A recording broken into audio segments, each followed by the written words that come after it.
All these things added. James Allen. Contents. Foreword. Part I, Entering the Kingdom. 1. The soul's great need. 2. The competitive laws and the law of love. 3. The finding of a principle. 4. At rest in the kingdom and all things added. Part 2, The heavenly life. 1. The divine center. 2. The eternal now. 3. The original simplicity. 4. The unfailing wisdom. 5. The might of meekness. 6. The righteous man. 7. Perfect love. 8. Perfect freedom. 9. Greatness and goodness. 10. Heaven in the heart. Foreword. In seeking for pleasures here and rewards hereafter, men have destroyed, in their hearts, the temple of righteousness, and have wandered from the kingdom of heaven. By ceasing to seek for earthly pleasures and heavenly rewards, the temple of righteousness is restored and the kingdom of heaven is found. This truth is for those who are ready to receive it, and this book also is for those whose souls have been prepared for the acceptance of its teaching. James Allen. Part I, Entering the Kingdom. 1. The soul's great need. I sought the world, but peace was not there. I courted learning, but truth was not revealed. I sojourned with philosophy, but my heart was sore with vanity. And I cried, where is peace to be found? And where is the hiding place of truth? Filius Lucis. Every human soul is in need. The expression of that need varies with individuals, but there is not one soul that does not feel it in some degree. It is a spiritual and casual need which takes the form, in souls of a particular development, of a deep and inexpressible hunger which the outward things of life, however abundantly they may be possessed, can never satisfy. Yet the majority, imperfect in knowledge and misled by appearances, seek to satisfy this hunger by striving for material possessions, believing that these will satisfy their need, and bring them peace. Every soul, consciously or unconsciously, hungers for righteousness, and every soul seeks to gratify that hunger in its own particular way, and in accordance with its own particular state of knowledge.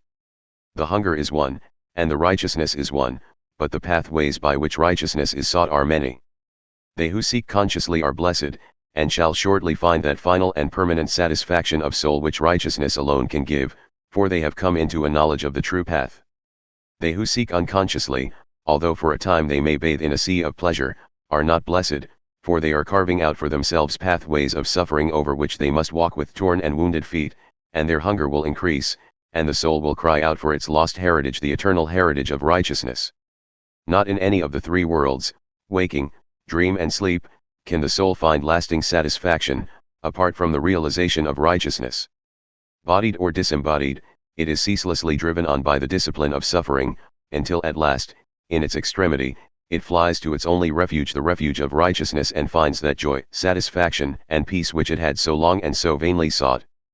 The great need of the soul, then, is the need of this permanent principle, called righteousness, on which it may stand securely and restfully amid the tempest of earthly existence, no more bewildered, and whereon it may build the mansion of a beautiful, peaceful, and perfect life. It is the realization of this principle where the kingdom of heaven, the abiding home of the soul, resides, and which is the source and storehouse of every permanent blessing. Finding it, all is found; not finding it, all is lost. It is an attitude of mind, a state of consciousness, an ineffable knowledge, in which the struggle for existence ceases, and the soul finds itself at rest in the midst of plenty, where its great need, its every need, is satisfied, without strife and without fear. Blessed are they who earnestly and intelligently seek, for it is impossible that such should seek in vain. 2. The competitive laws and the law of love. When I am pure I shall have solved the mystery of life, I shall be sure, when I am free from hatred, lust, and strife, I am in truth, and truth abides in me. I shall be safe and sane and wholly free when I am pure. It has been said that the laws of nature are cruel, it has likewise been said that they are kind. The one statement is the result of dwelling exclusively upon the fiercely competitive aspect of nature, the other results from viewing only the protective and kindly aspect. In reality, natural laws are neither cruel or kind, they are absolutely just are, in fact, the outworking of the indestructible principle of justice itself. The cruelty, and consequent suffering, which is so prevalent in nature, is not inherent in the heart and substance of life, it is a passing phase of evolution, a painful experience, which will ultimately ripen into the fruit of a more perfect knowledge, a dark night of ignorance and unrest, leading to a glorious morning of joy and peace.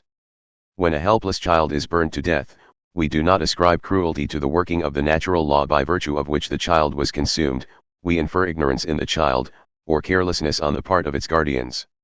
Even so, men and creatures are daily being consumed in the invisible flames of passion, succumbing to the ceaseless interplay of those fiery psychic forces which, in their ignorance, they do not understand, but which they shall at last learn how to control and use to their own protection, and not, as at present, foolishly employ them to their own destruction. To understand, control and harmoniously adjust the invisible forces of its own soul is the ultimate destiny of every being and creature. Some men and women, in the past, have accomplished this supreme and exalted purpose, some, in the present, have likewise succeeded, and, until this is done, that place of rest wherein one receives all that is necessary for one's well-being and happiness, without striving, and with freedom from pain, cannot be entered. In an age like the present, when, in all civilized countries, the string of life is strained to its highest pitch, when men and women, striving each with each in every department of life for the vanities and material possessions of this perishable existence, have developed competition to the utmost limit of endurance, in such an age the sublimest heights of knowledge are scaled, the supremest spiritual conquests are achieved, for when the soul is most tired, its need is greatest. And where the need is great, great will be the effort. Where, also, the temptations are powerful, the greater and more enduring will be the victory. Men love the competitive strife with their fellows, while it promises, and seems to bring them gain and happiness, but when the inevitable reaction comes, and the cold steel of selfish strife which their own hands have forged enters their own hearts, then, and not till then, do they seek a better way.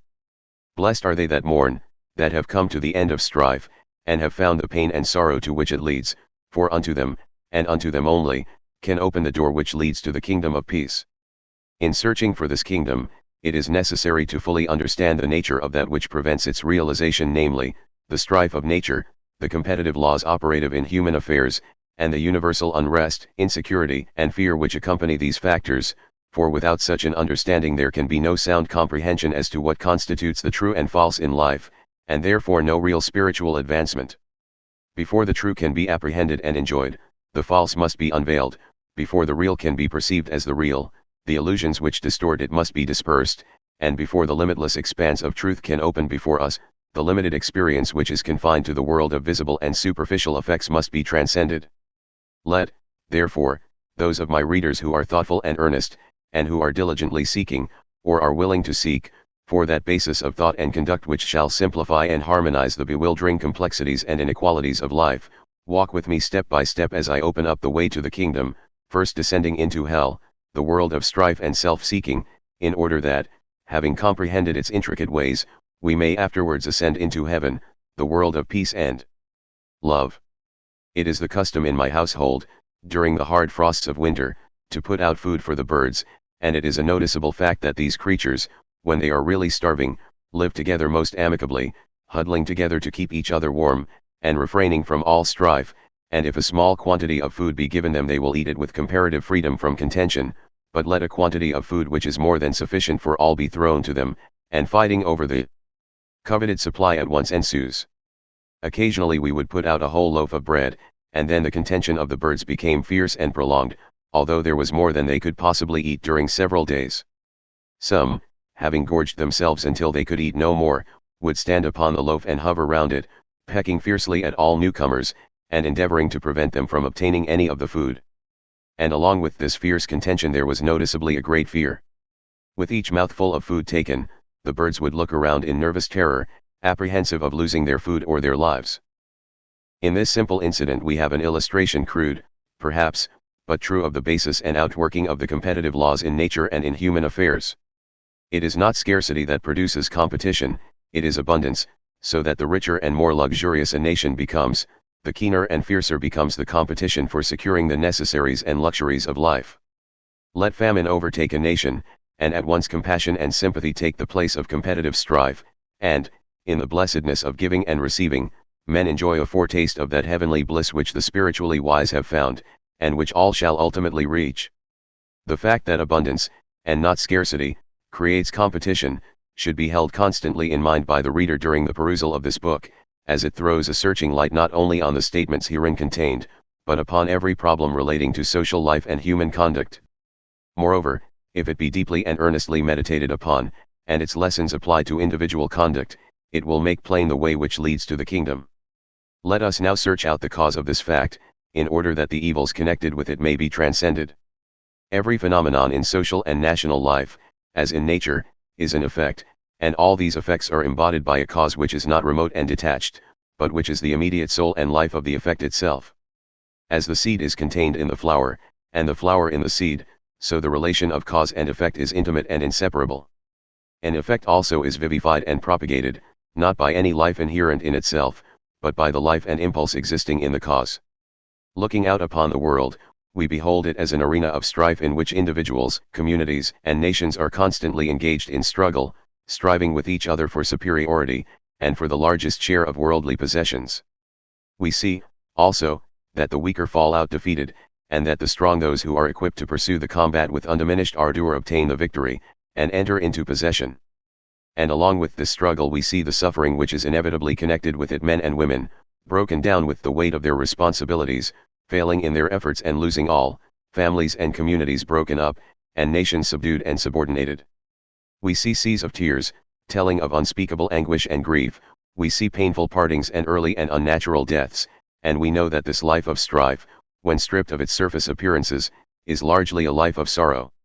That aspect of human life with which we are now dealing, such are the effects as we see them, and they have one common cause which is found in the human heart itself. As all the multiform varieties of plant life have one common soil from which to draw their sustenance, and by virtue of which they live and thrive, so all the varied activities of human life are rooted in, and draw their vitality from, one common source, the human heart.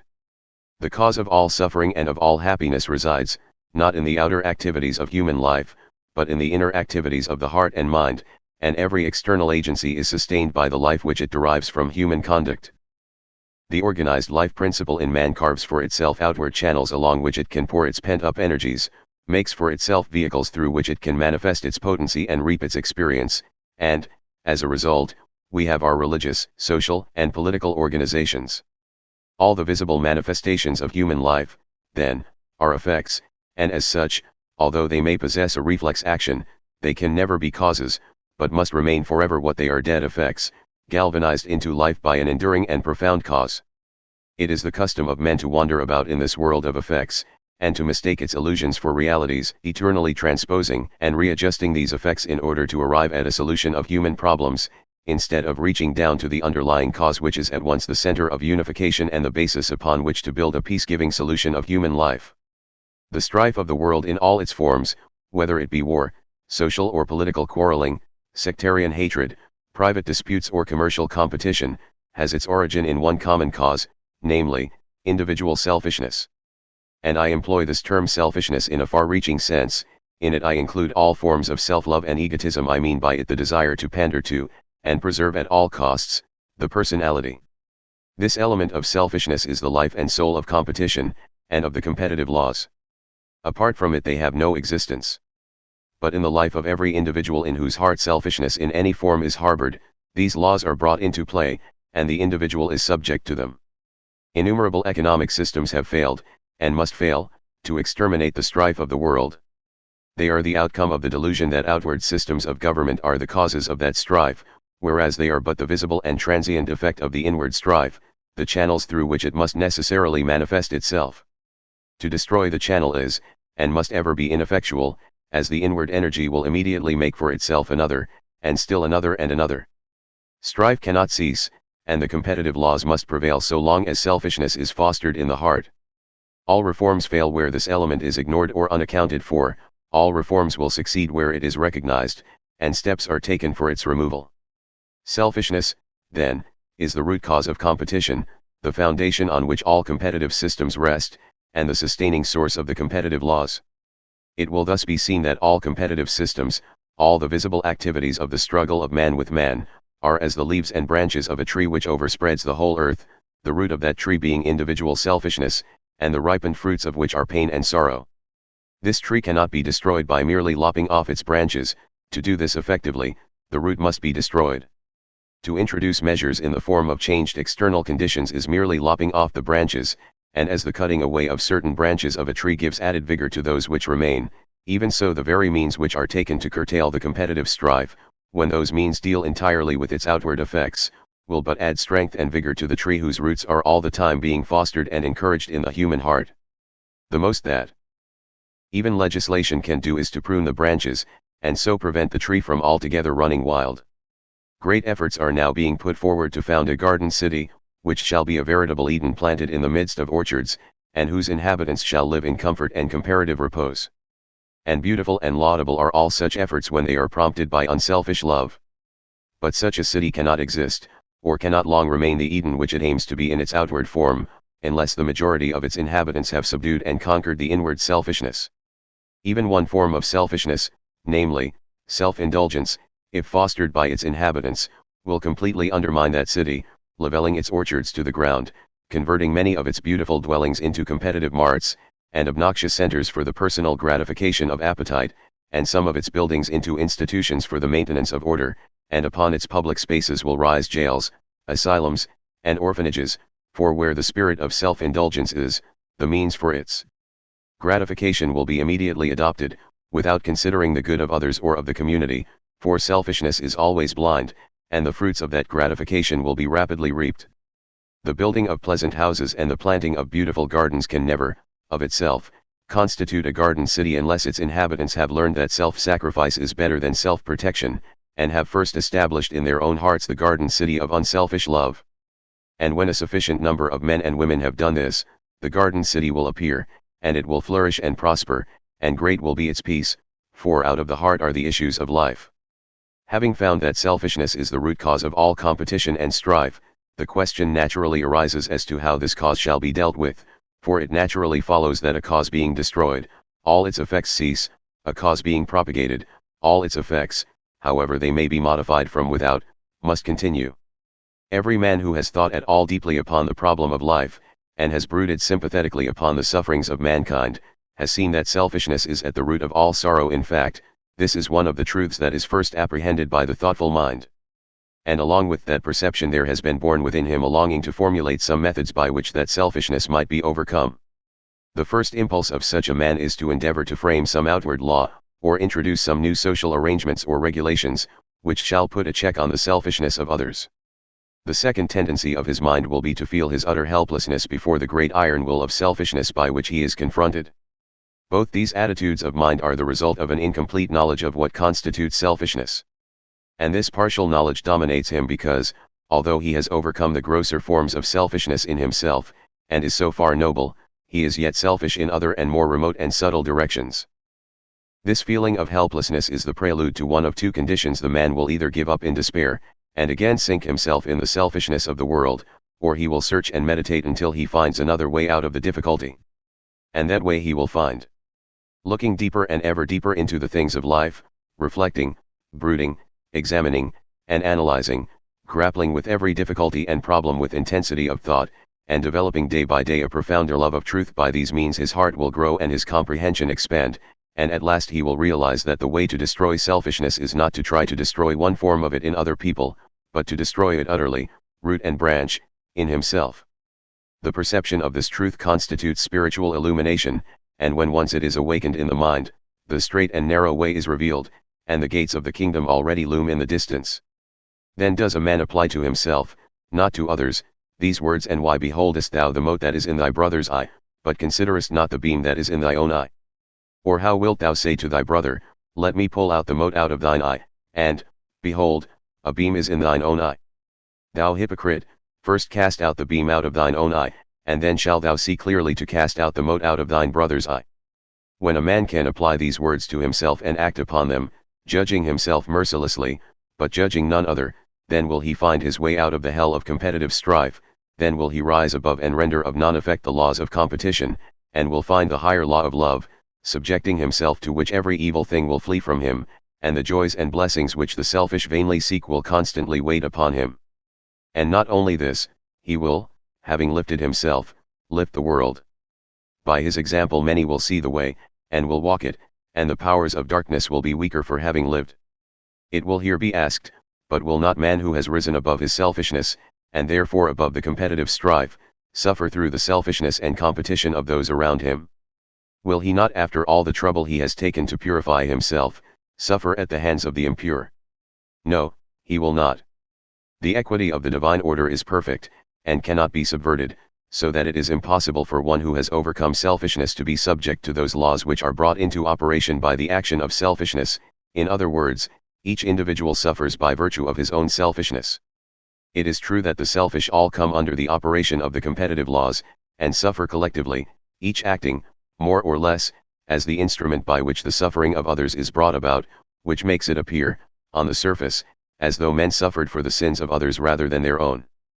But the truth is that in a universe the very basis of which is harmony, and which can only be sustained by the perfect adjustment of all its parts, each unit receives its own measure of adjustment, and suffers by and of itself.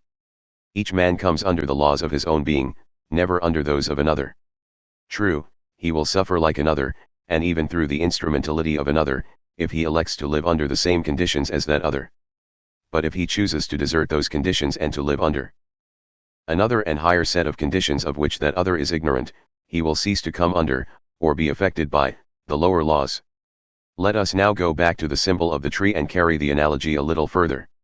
Just as the leaves and branches are sustained by the roots, so the roots derive their nourishment from the soil, groping blindly in the darkness for the sustenance which the tree demands. In like manner, selfishness, the root of the tree of evil and of suffering, derives its nourishment from the dark soil of ignorance. In this it thrives, upon this it stands and flourishes. By ignorance I mean something vastly different from lack of learning, and the sense in which I use it will be made plain as I proceed. Selfishness always gropes in the dark. It has no knowledge, by its very nature it is cut off from the source of enlightenment, it is a blind impulse, knowing nothing, obeying no law, for it knows none, and is thereby forcibly bound to those competitive laws by virtue of which suffering is inflicted in order that harmony may be maintained. We live in a world, a universe, abounding with all good things. So great is the abundance of spiritual, mental, and material blessings that every man and woman on this globe could not only be provided with every necessary good, but could live in the midst of abounding plenty, and yet have much to spare. Yet, in spite of this, what a spectacle of ignorance do we behold! We see on the one hand millions of men and women chained to a ceaseless slavery, interminably toiling in order to obtain a poor and scanty meal and a garment to cover their nakedness, and on the other hand we see thousands, who already have more than they require and can well manage, depriving themselves of all the blessings of a true life and of the vast opportunities which their possessions place within their reach, in order to accumulate more of those material things for which they have no legitimate use. Surely men and women have no more wisdom than the beasts which fight over the possession of that which is more than they can all well dispose of, and which they could all enjoy in peace. Such a condition of things can only occur in a state of ignorance deep and dark, so dark and dense as to be utterly impenetrable save to the unselfish eye of wisdom and truth. And in the midst of all this striving after place and food and raiment, there works unseen, yet potent and unerring, the overruling law of justice, meting out to every individual his own quota of merit and demerit. It is impartial, it bestows no favors, it inflicts no unearned punishments. It knows not wrath nor pardon, utter true it measures meet, its faultless balance weighs, times are as naught, tomorrow it will judge, or after many days. The rich and the poor alike suffer for their own selfishness, and none escapes. The rich have their particular sufferings as well as the poor. Moreover, the rich are continually losing their riches, the poor are continually acquiring them. The poor man of today is the rich man of tomorrow, and vice versa. There is no stability, no security in hell, and only brief and occasional periods of respite from suffering in some form or other. Fear, also, follows men like a great shadow, for the man who obtains and holds by selfish force will always be haunted by a feeling of insecurity, and will continually fear its loss, while the poor man, who is selfishly seeking or coveting material riches, will be harassed by the fear of destitution. And one and all who live in this underworld of strife are overshadowed by one great fear, the fear of death. Surrounded by the darkness of ignorance, and having no knowledge of those eternal and life-sustaining principles out of which all things proceed, men labor under the delusion that the most important and essential things in life are food and clothing, and that their first duty is to strive to obtain these, believing that these outward things are the source and cause of all comfort and happiness. It is the blind animal instinct of self-preservation, the preservation of the body and personality, by virtue of which each man opposes himself to other men in order to get a living or secure a competency, believing that if he does not keep an incessant watch on other men, and constantly renew the struggle, they will ultimately take the bread out of his mouth. It is out of this initial delusion that comes all the train of delusions, with their attendant sufferings. Food and clothing are not the essential things of life, not the causes of happiness. They are non-essentials, effects, and, as such, proceed by a process of natural law from the essentials, the underlying cause. The essential things in life are the enduring elements in character: integrity, faith, righteousness, self-sacrifice, compassion, love, and out of these all good things proceed. Food and clothing, and money are dead effects. There is in them no life, no power except that which we invest with them. They are without vice and virtue, and can neither bless nor harm. Even the body which men believe to be themselves, to which they pander, and which they long to keep, must very shortly be yielded up to the dust. But the higher elements of character are life itself, and to practice these, to trust them, and to live entirely in them, constitutes the kingdom of heaven. The man who says, "I will first of all earn a competence and secure a good position in life, and will then give my mind to those higher things," does not understand these higher things, does not believe them to be higher, for if he did, it would not be possible for him to neglect them. He believes the material outgrowths of life to be the higher, and therefore he seeks them first. He believes money, clothing, and position to be of vast and essential importance, righteousness and truth to be at best secondary, for a man always sacrifices that which he believes to be lesser to that which he believes to be greater. Immediately after a man realizes that righteousness is of more importance than the getting of food and clothing, he ceases to strive after the latter, and begins to live for the former. It is here where we come to the dividing line between the two kingdoms, hell and heaven. Once a man perceives the beauty and enduring reality of righteousness, his whole attitude of mind toward himself and others and the things within and around him changes. The love of personal existence gradually loses its hold on him, the instinct of self-preservation begins to die, and the practice of self-renunciation takes its place. For the sacrifice of others, or of the happiness of others, for his own good, he substitutes the sacrifice of self and of his own happiness for the good of others. And thus, rising above self, he rises above the competitive strife which is the outcome of self, and above the competitive laws which operate only in the region of self, and for the regulation of its blind impulses. He is like the man who has climbed a mountain, and thereby risen above all the disturbing currents in the valleys below him. The clouds pour down their rain, the thunders roll and the lightnings flash, the fogs obscure, and the hurricanes uproot and destroy, but they cannot reach him on the calm heights where he stands, and where he dwells in continual sunshine and peace. In the life of such a man the lower laws cease to operate, and he now comes under the protection of a higher law, namely, the law of love, and, in accordance with his faithfulness and obedience to this law, will all that is necessary for his well-being come to him at the time when he requires it. The idea of gaining a position in the world cannot enter his mind, and the external necessities of life, such as money, food, and clothing, he scarcely ever thinks about. But, subjecting himself for the good of others, performing all his duties scrupulously and without thinking of reward, and living day by day in the discipline of righteousness, all other things follow at the right time and in the right order. Just as suffering and strife inhere in, and spring from, their root cause, selfishness, so blessedness and peace inhere in, and spring from, their root cause, righteousness. And it is a full and all-embracing blessedness, complete and perfect in every department of life, for that which is morally and spiritually right is physically and materially right. Such a man is free, for he is freed from all anxiety, worry, fear, despondency, all those mental disturbances which derive their vitality from the elements of self, and he lives in constant joy and peace, and this while living in the very midst of the competitive strife of the world. Yet, though walking in the midst of hell, its flames fall back before and around him, so that not one hair of his head can be singed. Though he walks in the midst of the lions of selfish force, for him their jaws are closed and their ferocity is subdued. Though on every hand men are falling around him in the fierce battle of life, he falls not, neither is he dismayed, for no deadly bullet can reach him, no poisoned shaft can pierce the impenetrable armor of his righteousness. Having lost the little, personal, self-seeking life of suffering, anxiety, fear, and want, he has found the illimitable, glorious, self-perfecting life of joy and peace and plenty. Therefore take no thought, saying, "What shall we eat?" or, "What shall we drink?" or, "Wherewithal shall we be clothed?" For your heavenly Father knoweth ye have need of all these things.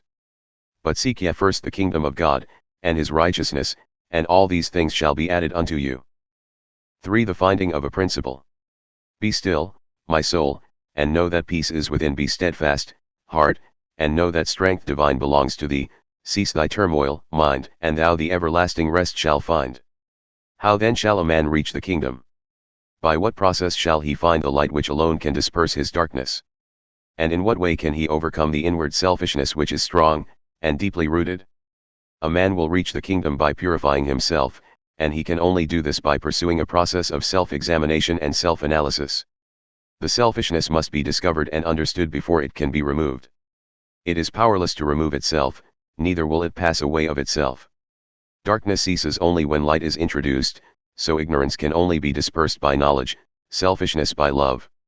Seeing that in selfishness there is no security, no stability, no peace, the whole process of seeking the kingdom resolves itself into a search for a principle, a divine and permanent principle on which a man can stand secure, freed from himself, that is, from the personal element, and from the tyranny and slavery which that personal self exacts and demands.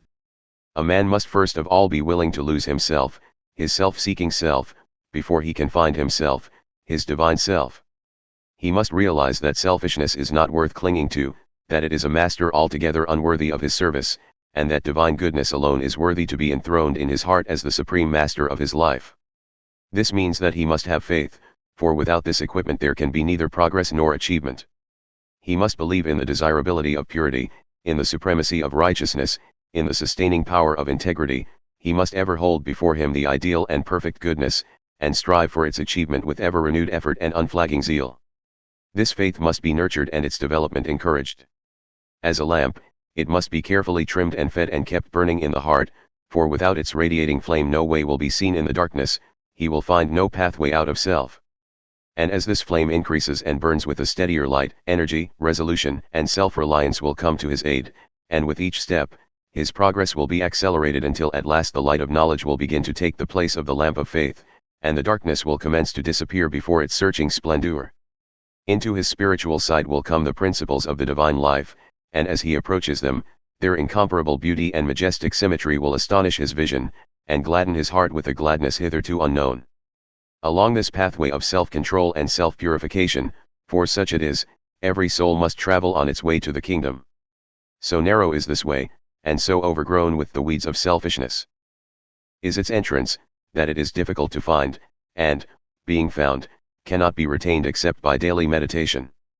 Without this the spiritual energies grow weaker, and the man loses the strength necessary to continue. As the body is sustained and invigorated by material food, so the spirit is strengthened and renewed by its own food, namely meditation upon spiritual things. He, then, who earnestly resolves to find the kingdom will commence to meditate, and to rigidly examine his heart and mind and life in the light of that supreme perfection which is the goal of his attainment. On his way to that goal, he must pass through three gateways of surrender. The first is the surrender of desire, the second is the surrender of opinion, the third is the surrender of self. Entering into meditation, he will commence to examine his desires, tracing them out in his mind, and following up their effects in his life and upon his character, and he will quickly perceive that, without the renunciation of desire, a man remains a slave both to himself and to his surroundings and circumstances. Having discovered this, the first gate, that of the surrender of desire, is entered. Passing through this gate, he adopts a process of self-discipline which is the first step in the purification of the soul. Hitherto he has lived as a slavish beast, eating, drinking, sleeping, and pursuing enjoyment at the beck and call of his lower impulses, blindly following and gratifying his inclinations without method, not questioning his conduct, and having no fixed center from which to regulate his character and life. Now, however, he begins to live as a man, he curbs his inclinations, controls his passions, and steadies his mind in the practice of virtue. He ceases to pursue enjoyment, but follows the dictates of his reason, and regulates his conduct in accordance with the demands of an ideal. With the introduction of this regulating factor in his life, he at once perceives that certain habits must be abandoned. He begins to select his food, and to have his meals at stated periods, no longer eating at any time when the sight of food tempts his inclination. He reduces the number of meals per day and also the quantity of food eaten. He no longer goes to bed, by day or night, to indulge in pleasurable indolence, but to give his body the rest it needs, and he therefore regulates his hours of sleep, rising early, and never encouraging the animal desire to indulge in dreamy indolence after waking. All those foods and drinks which are particularly associated with gluttony, cruelty, and drunkenness he will dispense with altogether, selecting the mild and refreshing sustenance which nature provides in such rich profusion.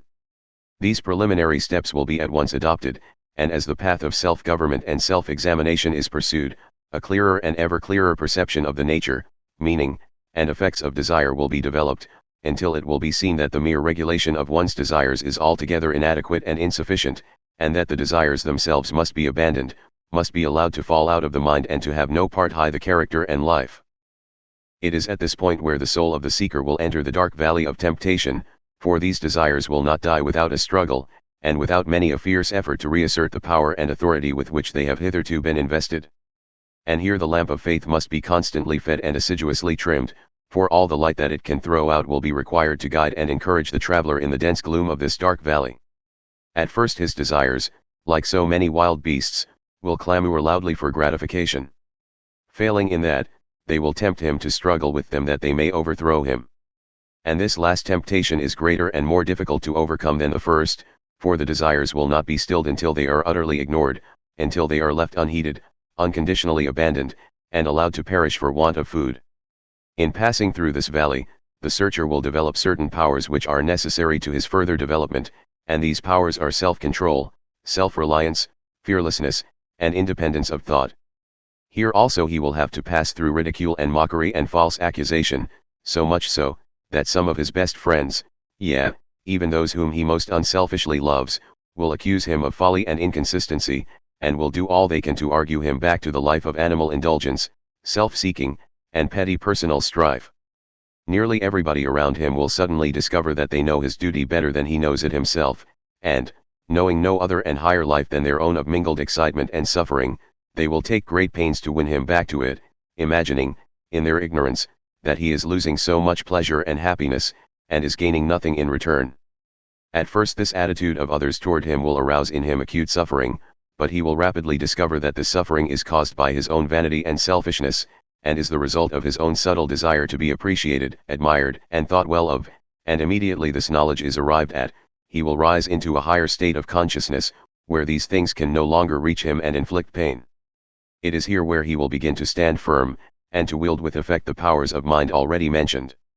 Let him therefore press on courageously, heeding neither the revilings of his friends without nor the clamorings of his enemies within, aspiring, searching, striving, looking ever toward his ideal with eyes of holy love, day by day ridding his mind of selfish motive, his heart of impure desire, stumbling sometimes falling, but ever traveling onward and rising higher, and, recording each night in the silence of his own heart the journey of the day.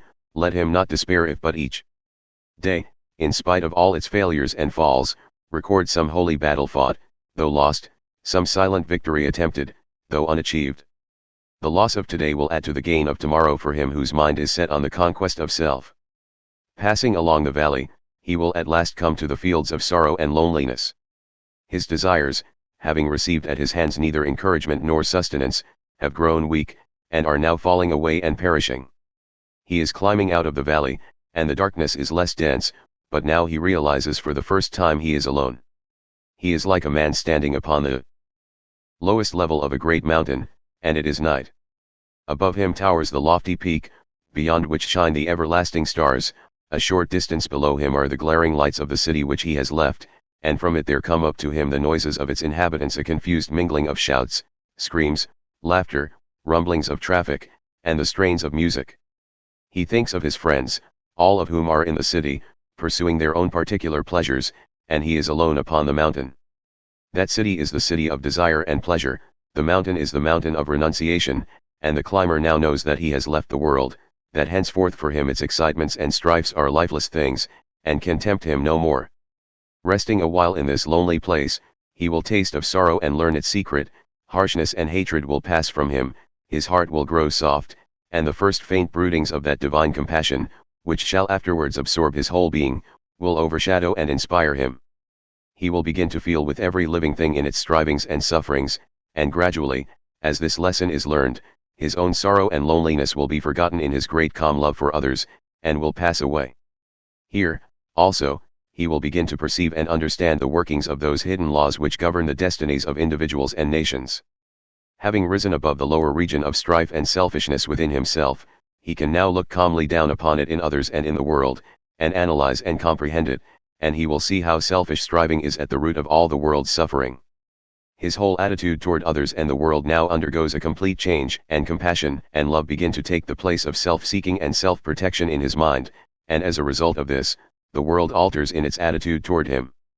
At this juncture he perceives the folly of competition, and, ceasing from striving to overtop and get the better of others, he begins to encourage them, both with unselfish thoughts, and, when necessary, with loving acts, and this he does even to those who selfishly compete with him, no longer defending himself against them. As a direct result of this, his worldly affairs begin to prosper as never before.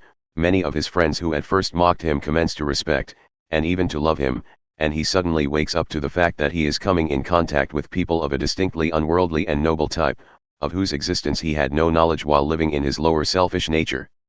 From many parts and from long distances these people will come to him to minister to him, and that he may minister to them, spiritual fellowship and loving brotherhood will become potent in his life, and so he will pass beyond the fields of sorrow and loneliness. The lower competitive laws have now ceased to operate in his life, and their results, which are failure, disaster, exposure, and destitution, can no longer enter into and form part of his experience, and this not merely because he has risen above the lower forms of selfishness in himself, but because also, in so rising, he has developed certain power of mind by which he is enabled to direct and govern his affairs with a more powerful and masterly hand. He, however, has not yet traveled far, and unless he exercises constant watchfulness, may at any time fall back into the lower world of darkness and strife, revivifying its empty pleasures and galvanizing back to life its dead desires. And especially is there danger when he reaches the greatest temptation through which man is called to pass, the temptation of doubt. Before reaching, or even perceiving, the second gate, that of surrender of opinion, the pilgrim will come upon a great soul desert, the desert of doubt.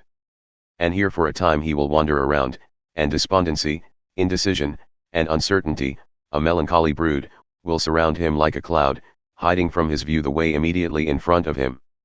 A new and strange fear, too, will possibly overtake him, and he will begin to question the wisdom of the course he is pursuing. Again the allurements of the world will be presented to him, dressed in their most attractive garb, and the drowning din and stimulating excitement of worldly battle will once more assume a desirable aspect. After all, am I right? What gain is there in this? Does not life itself consist of pleasure and excitement and battle, and in giving these up am I not giving up all? Am I not sacrificing the very substance of life for a meaningless shadow? May it not be that, after all, I am a poor deluded fool, and that all these around me who live the life of the senses and stand upon its solid, sure, and easily procured enjoyments are wiser than I? By such dark doubtings and questionings will he here be tempted and troubled, and these very doubts will drive him to a deeper searching into the intricacies of life, and arouse within him the feeling of necessity for some permanent principle upon which to stand and take refuge. He will therefore, while wandering about in this dark desert, come into contact with the higher and more subtle delusions of his own mind, the delusions of the intellect, and, by contrasting these with his ideal, will learn to distinguish between the real and the unreal, the shadow and the substance, between effect and cause, between fleeting appearances and permanent principles. In the desert of doubt a man is confronted with all forms of illusion, not only the illusions of the senses, but also those of abstract thought and religious emotion. It is in the testing of, grappling with, and ultimately destroying, these illusions that he develops still higher powers, those of discrimination, spiritual perception, steadfastness of purpose, and calmness of mind, by the exercise of which he is enabled to unerringly distinguish the true from the false, both in the world of thought and that of material appearances. Having acquired these powers, and learned how to use them in his holy warfare as weapons against himself, he now emerges from the desert of doubt, the mists and mirages of delusion vanish from his pathway, and there looms before him the second gate, the gateway of the surrender of opinion. As he approaches this gate, he sees before him the whole pathway along which he is traveling, and, for a space, obtains a glimpse of the glorious heights of attainment toward which he is moving. He sees the temple of the higher life in all its majesty, and already he feels within him the strength and joy and peace of conquest. With Sir Galahad he can now exclaim, "I saw the Grail, the Holy Grail, and one will crown me king far in the spiritual city." For he knows that his ultimate victory is assured. He now enters upon a process of self-conquest, which is altogether distinct from that which he has hitherto pursued. Up to the present he has been overcoming, transmuting, and simplifying his animal desires. Now he commences to transmute and simplify his intellect. He has, so far, been adjusting his feelings to his ideals.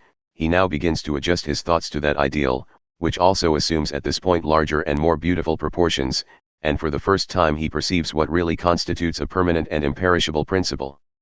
He sees that the righteousness for which he has been searching is fixed and invariable, that it cannot be accommodated to man, but that man must reach up to, and obey it, that it consists of an undeviating line of conduct, apart from all considerations of loss or gain, of reward or punishment, that, in reality, it consists in abandoning self, with all the sins of desire, opinion, and self-interest of which that self is composed, and in living the blameless life of perfect love toward all men and creatures.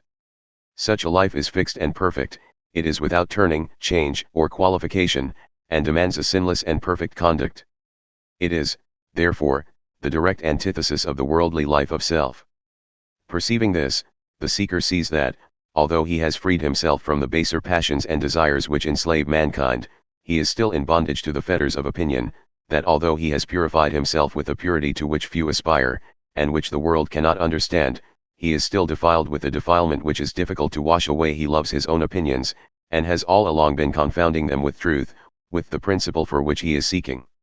He is not yet free from strife, and is still involved in the competitive laws as they occur in the higher realm of thought. He still believes that he, in his opinions, is right, and that others are wrong, and in his egotism, has even fallen so low as to bestow a mock pity on those who hold opinions the reverse of his own. But now, realizing this more subtle form of selfishness with which he is enslaved, and perceiving all the train of sufferings which spring from it, having also acquired the priceless possession of spiritual discernment, he reverently bends his head and passes through the second gateway toward his final peace. And now, clothing his soul with the colorless garment of humility, he bends all his energies to the uprooting of those opinions which he has hitherto loved and cherished. He now learns to distinguish between truth, which is one and unchangeable, and his own and others' opinions about truth, which are many and changeable. He sees that his opinions about goodness, purity, compassion, and love are very distinct from those qualities themselves, and that he must stand upon those divine principles, and not upon his opinions.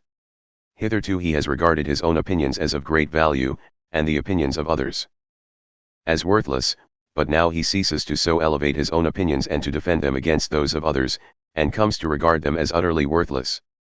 As a direct result of this attitude of mind, he takes refuge in the practice of pure goodness, unalloyed with base desire and subtle self-love, and takes his stand upon the divine principles of purity, wisdom, compassion, and love, incorporating them into his mind, and manifesting them in his life. He is now clothed with the righteousness of Christ, which is incomprehensible to the world, and is rapidly becoming divine. He has not only realized the darkness of desire, he has also perceived the vanity of speculative philosophy, and so rids his mind of all those metaphysical subtleties which have no relation to practical holiness, and which hitherto encumbered his progress and prevented him from seeing the enduring realities in life. And now he casts from him, one after another, his opinions and speculations, and commences to live the life of perfect love toward all beings. With each opinion overcome and abandoned as a burden, there is an increased lightness of spirit, and he now begins to realize the meaning of being free. The divine flowers of gladness, joy, and peace spring up spontaneously in his heart, and his life becomes a blissful song. And as the melody in his heart expands, and grows more and more perfect, his outward life harmonizes itself with the inward music. All the effort he puts forth being now free from strife, he obtains all that is necessary for his well-being, without pain, anxiety, or fear. He has almost entirely transcended the competitive laws, and the law of love is now the governing factor in his life, adjusting all his worldly affairs harmoniously, and without struggle or difficulty on his part. Indeed, the competitive laws as they occur in the commercial world, have been long left behind, and have ceased to touch him at any point in his material affairs. Here, also, he enters into a wider and more comprehensive consciousness, and viewing the universe and humanity from the higher altitudes of purity and knowledge to which he has ascended, perceives the orderly sequence of law in all human affairs. The pursuit of this path brings about the development of still higher powers of mind, and these powers are divine patience, spiritual equanimity, non-resistance, and prophetic insight. By prophetic insight I do not mean the foretelling of events, but direct perception of those hidden causes which operate in human life, and, indeed, in all life, and out of which spring the multifarious and universal effects and events. The man here rises above the competitive laws as they operate in the thought world, so that their results, which are violence, ignominy, grief, humiliation, and distress and anxiety in all their forms, no longer occur in his life. As he proceeds, the imperishable principles which form the foundation and fabric of the universe loom before him, and assume more and more symmetrical proportions. For him there is no more anguish, no evil can come near his dwelling, and there breaks upon him the dawning of the abiding peace. But he is not yet free. He has not yet finished his journey. He may rest here, and that as long as he chooses, but sooner or later he will rouse himself to the last effort, and will reach the final goal of achievement, the selfless state, the divine life. He is not yet free from self, but still clings, though with less tenacity, to the love of personal existence, and to the idea of exclusive interest in his personal possessions. And when he at last realizes that those selfish elements must also be abandoned, there appears before him the third gate, the gateway of surrender of self. It is no dark portal which he now approaches, but one luminous with divine glory, one radiant with a radiance with which no earthly splendor can vie, and he advances toward it with no uncertain step. The clouds of doubt have long been dispersed, the sounds of the voices of temptation are lost in the valley below, and with firm gait, erect carriage, and a heart filled with unspeakable joy, he nears the gate that guards the kingdom of God. He has now given up all but self-interest in those things which are his by legal right, but he now perceives that he must hold nothing as his own, and as he pauses at the gate, he hears the command which cannot be evaded or denied, "Yet lackest thou one thing, sell all that thou hast, and distribute unto the poor, and thou shalt have treasure in heaven." And passing through the last great gate, he stands glorious, radiant, free, detached from the tyranny of desire, of opinion, of self, a divine man, harmless, patient, tender, pure. He has found that for which he had been searching, the kingdom of God and his righteousness. The journey to the kingdom may be a long and tedious one, or it may be short and rapid. It may occupy a minute, or it may take 1,000 ages. Everything depends on the faith and belief of the searcher. The majority cannot enter in because of their unbelief, for how can men realize righteousness when they do not believe in it nor in the possibility of its accomplishment? Neither is it necessary to leave the outer world, and one's duties therein. Nay, it can only be found through the unselfish performance of one's duty. Some there are whose faith is so great that, when this truth is presented to them, they can let all the personal elements drop almost immediately out of their minds, and enter into their divine heritage. But all who believe and aspire to achieve will sooner or later arrive at victory if, amid all their worldly duties, they faint not, nor lose sight of the ideal goodness, and continue, with unshaken resolve, to press on to perfection. For at rest in the kingdom and all things added. The whole journey from the kingdom of strife to the kingdom of love resolves itself into a process which may be summed up in the following words: the regulation and purification of conduct. Such a process must, if assiduously pursued, necessarily lead to perfection. It will also be seen that as the man obtains the mastery over certain forces within himself, he arrives at a knowledge of all the laws which operate in the realm of those forces, and by watching the ceaseless working of cause and effect within himself, until he understands it, he then understands it in its universal adjustments in the body of humanity. Moreover, seeing that all the laws which govern human affairs are the direct outcome of the necessities of the human heart, he, having reformed and transmuted those necessities, has brought himself under the guidance of other laws which operate in accordance with the altered condition, and that, having mastered and overcome the selfish forces within himself, he can no longer be subject to the laws which exist for their governance. The process is also one of simplification of the mind, a sifting away of all but the essential gold in character. And as the mind is thus simplified, the apparently unfathomable complexity of the universe assumes simpler and simpler aspects, until the whole is seen to resolve itself into, and rest upon, a few unalterable principles, and these principles are ultimately seen to be contained in one, namely love. The mind thus simplified, the man arrives at peace, and he now really begins to live. Looking back on the personal life which he has forever abandoned, he sees it as a horrible nightmare out of which he has awakened, but looking out and down with the eyes of the Spirit, he sees that others continue to live it. He sees men and women struggling, fighting, suffering, and perishing for that which is abundantly given to them by the bountiful hand of the Father, if they would only cease from all covetousness, and take it without hurt or hindrance, and compassion fills his heart, and also gladness, for he knows that humanity will wake at last from its long and painful dream. In the early part of the journey he seemed to be leaving humanity far behind, and he sorrowed in his loneliness. But now, having reached the highest, having attained the goal, he finds himself nearer to humanity than ever before, living in its very heart, sympathizing with all its sorrows, rejoicing in all its joys, for, having no longer any personal considerations to defend, he lives entirely in the heart of humanity. He lives no longer for himself, he lives for others, and so living, he enjoys the highest bliss, the deepest peace. For a time he searched for compassion, love, bliss, truth, but now he has verily become compassion, love, bliss, truth, and it may literally be said of him that he has ceased to be a personality, for all the personal elements have been extinguished, and there remain only those qualities and principles which are entirely impersonal. And those qualities are now manifested in the man's life, and henceforth the man's character. And having ceased from the protection of the self, and living constantly in compassion, wisdom, and love, he comes under the protection of the highest law, the law of love, and he understands that law, and consciously cooperates with it, is himself inseparably identified with the law. Foregoing self, the universe grows and he whose nature is compassion, wisdom, and love cannot possibly need any protection, for those principles themselves constitute the highest protection, being the real, the divine, the immortal in all men and women, and constituting the indestructible reality in the cosmic order.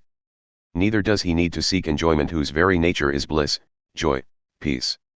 As for competing with others, with whom should he compete who has lovingly identified himself with all?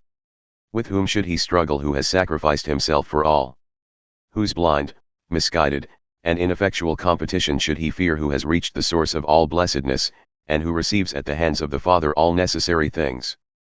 Having lost himself, his selfish personality, he has found himself, his divine nature, love and all the effects of love now compose his life.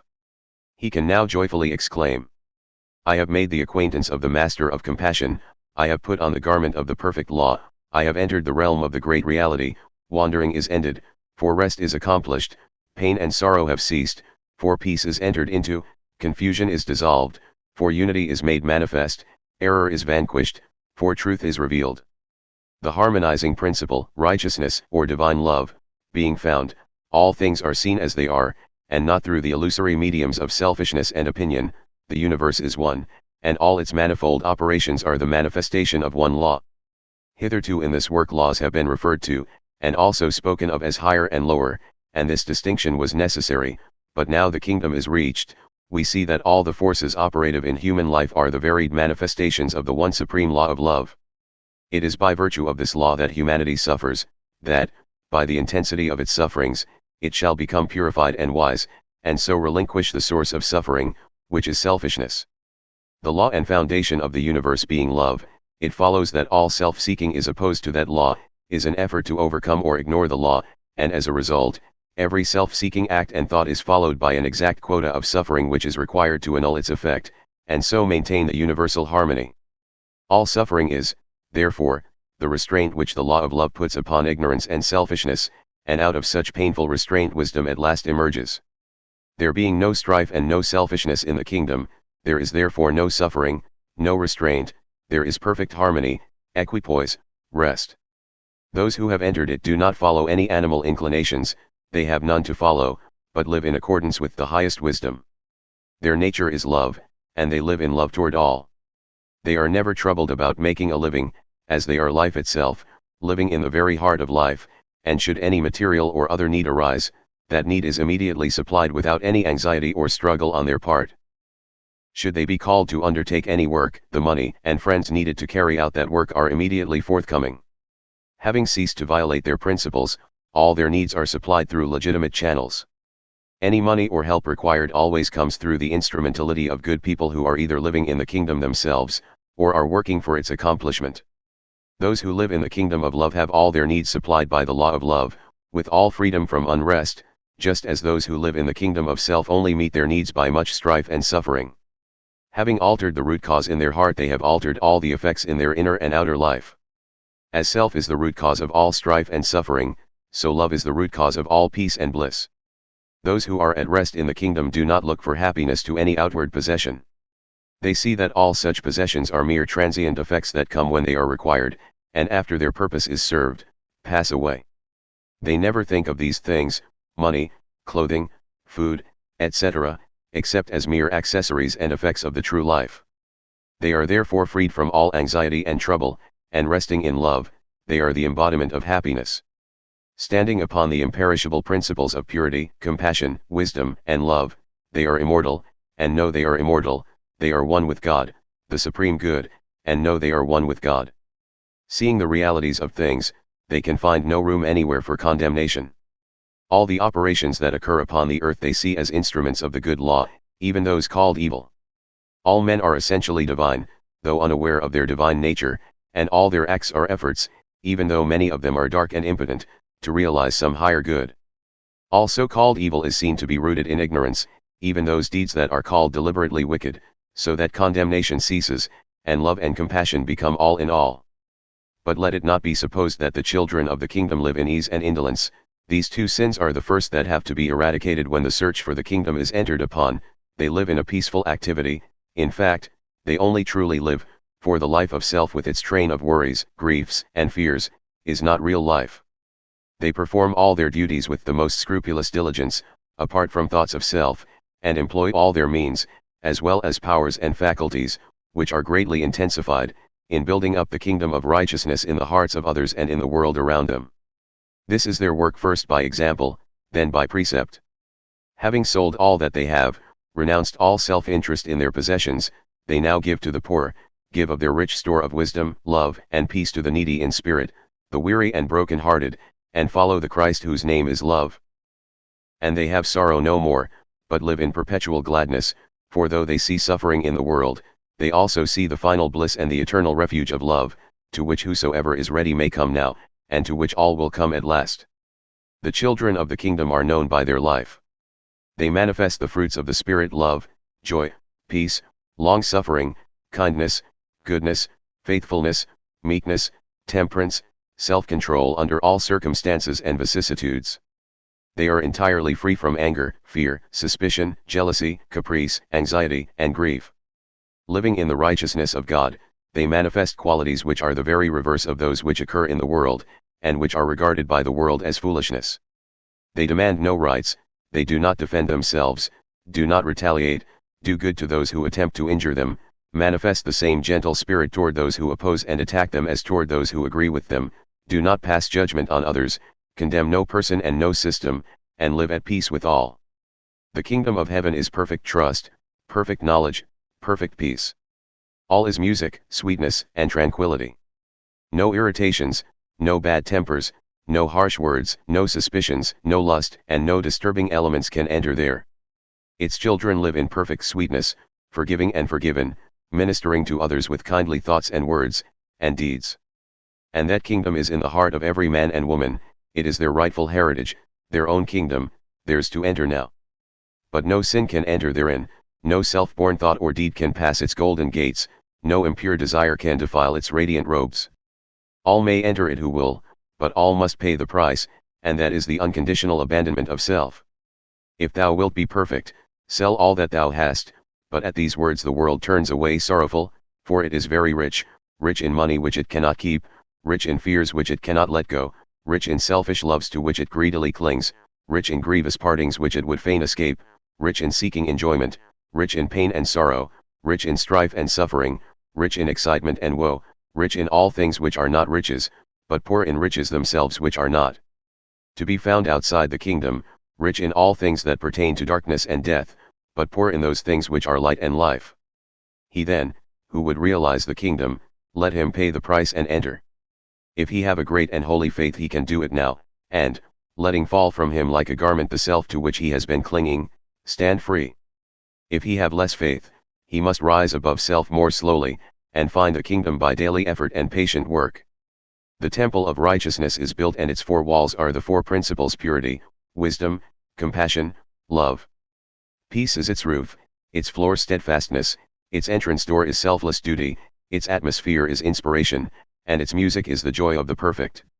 It cannot be shaken, and, being eternal and indestructible, there is no more need to seek protection in taking thought for the things of tomorrow. And the kingdom of heaven being established in the heart, the obtaining of the material necessities of life is no more considered, for, having found the highest, all these things are added as effect to cause. The struggle for existence has ceased, and the spiritual, mental, and material needs are daily supplied from the universal abundance. Long I sought thee, Spirit holy, Master Spirit, meek and lowly, sought thee with a silent sorrow, brooding over the woes of men, vainly sought thy yoke of meekness neath the weight of woe and weakness, finding not, yet in my failing, seeking over and over again. In unrest and doubt and sadness dwelt I, yet I knew thy gladness waited somewhere, somewhere greeted torn and sorrowing hearts like mine, knew that somehow I should find thee, leaving sin and woe behind me, and at last thy love would bid me enter into rest divine. Hatred, mockery, and reviling scorched my seeking soul, defiling that which should have been thy temple, wherein thou shouldest move and dwell, praying, striving, hoping, calling, suffering, sorrowing in my falling, still I sought thee, groping blindly in the gloomy depths of hell. And I sought thee till I found thee, and the dark powers all around me fled, and left me silent, peaceful, brooding over thy holy themes. From within me and without me fled they when I ceased to doubt thee, and I found thee in thy glory, mighty master of my dreams. Yes, I found thee, Spirit holy, beautiful and pure and lowly, found thy joy and peace and gladness, found thee in thy house of rest, found thy strength in love and meekness. And my pain and woe and weakness left me, and I walked the pathway trodden only by the blessed. Part 2, The Heavenly Life. 1. The Divine Center. The secret of life, of abundant life, with its strength, its felicity, and its unbroken peace is to find the divine center within oneself, and to live in and from that, instead of in that outer circumference of disturbances, the clamors, cravings, and argumentations which make up the animal and intellectual man. These selfish elements constitute the mere husks of life, and must be thrown away by him who would penetrate to the central heart of things, to life itself. Not to know that within you that is changeless, and defiant of time and death, is not to know anything, but is to play vainly with the unsubstantial reflections in the mirror of time. Not to find within you those passionless principles which are not moved by the strifes and shows and vanities of the world, is to find nothing but illusions which vanish as they are grasped. He who resolves that he will not rest satisfied with appearances, shadows, illusions shall, by the piercing light of that resolve, disperse every fleeting fantasy, and shall enter into the substance and reality of life. He shall learn how to live, and he shall live. He shall be the slave of no passion, the servant of no opinion, the votary of no fond error. Finding the divine center within his own heart, he will be pure and calm and strong and wise, and will ceaselessly radiate the heavenly life in which he lives, which is himself. Having betaken himself to the divine refuge within, and remaining there, a man is free from sin. All his yesterdays are as the tide-washed and untrodden sands, no sin shall rise up against him to torment and accuse him and destroy his sacred peace. The fires of remorse cannot scorch him, nor can the storms of regret devastate his dwelling place. His tomorrows are as seeds which shall germinate, bursting into beauty and potency of life, and no doubt shall shake his trust, no uncertainty rob him of repose. The present is his, only in the immortal present does he live, and it is as the eternal vault of blue above which looks down silently and calmly, yet radiant with purity and light, upon the upturned and tear-stained faces of the centuries. Men love their desires, for gratification seems sweet to them, but its end is pain and vacuity. They love the argumentations of the intellect, for egotism seems most desirable to them, but the fruits thereof are humiliation and sorrow. When the soul has reached the end of gratification and reaped the bitter fruits of egotism, it is ready to receive the divine wisdom and to enter into the divine life. Only the crucified can be transfigured, only by the death of self can the Lord of the heart rise again into the immortal life, and stand radiant upon the olivet of wisdom. Thou hast thy trials? Every outward trial is the replica of an inward imperfection. Thou shalt grow wise by knowing this, and shalt thereby transmute trial into active joy, finding the kingdom where trial cannot come. When wilt thou learn thy lessons, O child of earth? All thy sorrows cry out against thee, every pain is thy just accuser, and thy griefs are but the shadows of thy unworthy and perishable self. The kingdom of heaven is thine, how long wilt thou reject it, preferring the lurid atmosphere of hell, the hell of thy self-seeking self? Where self is not, there is the garden of the heavenly life, and there spring the healing streams quenching all thirst. There bloom the immortal flowers carpeting all the way with joy. There throng swiftest and sweetest hours.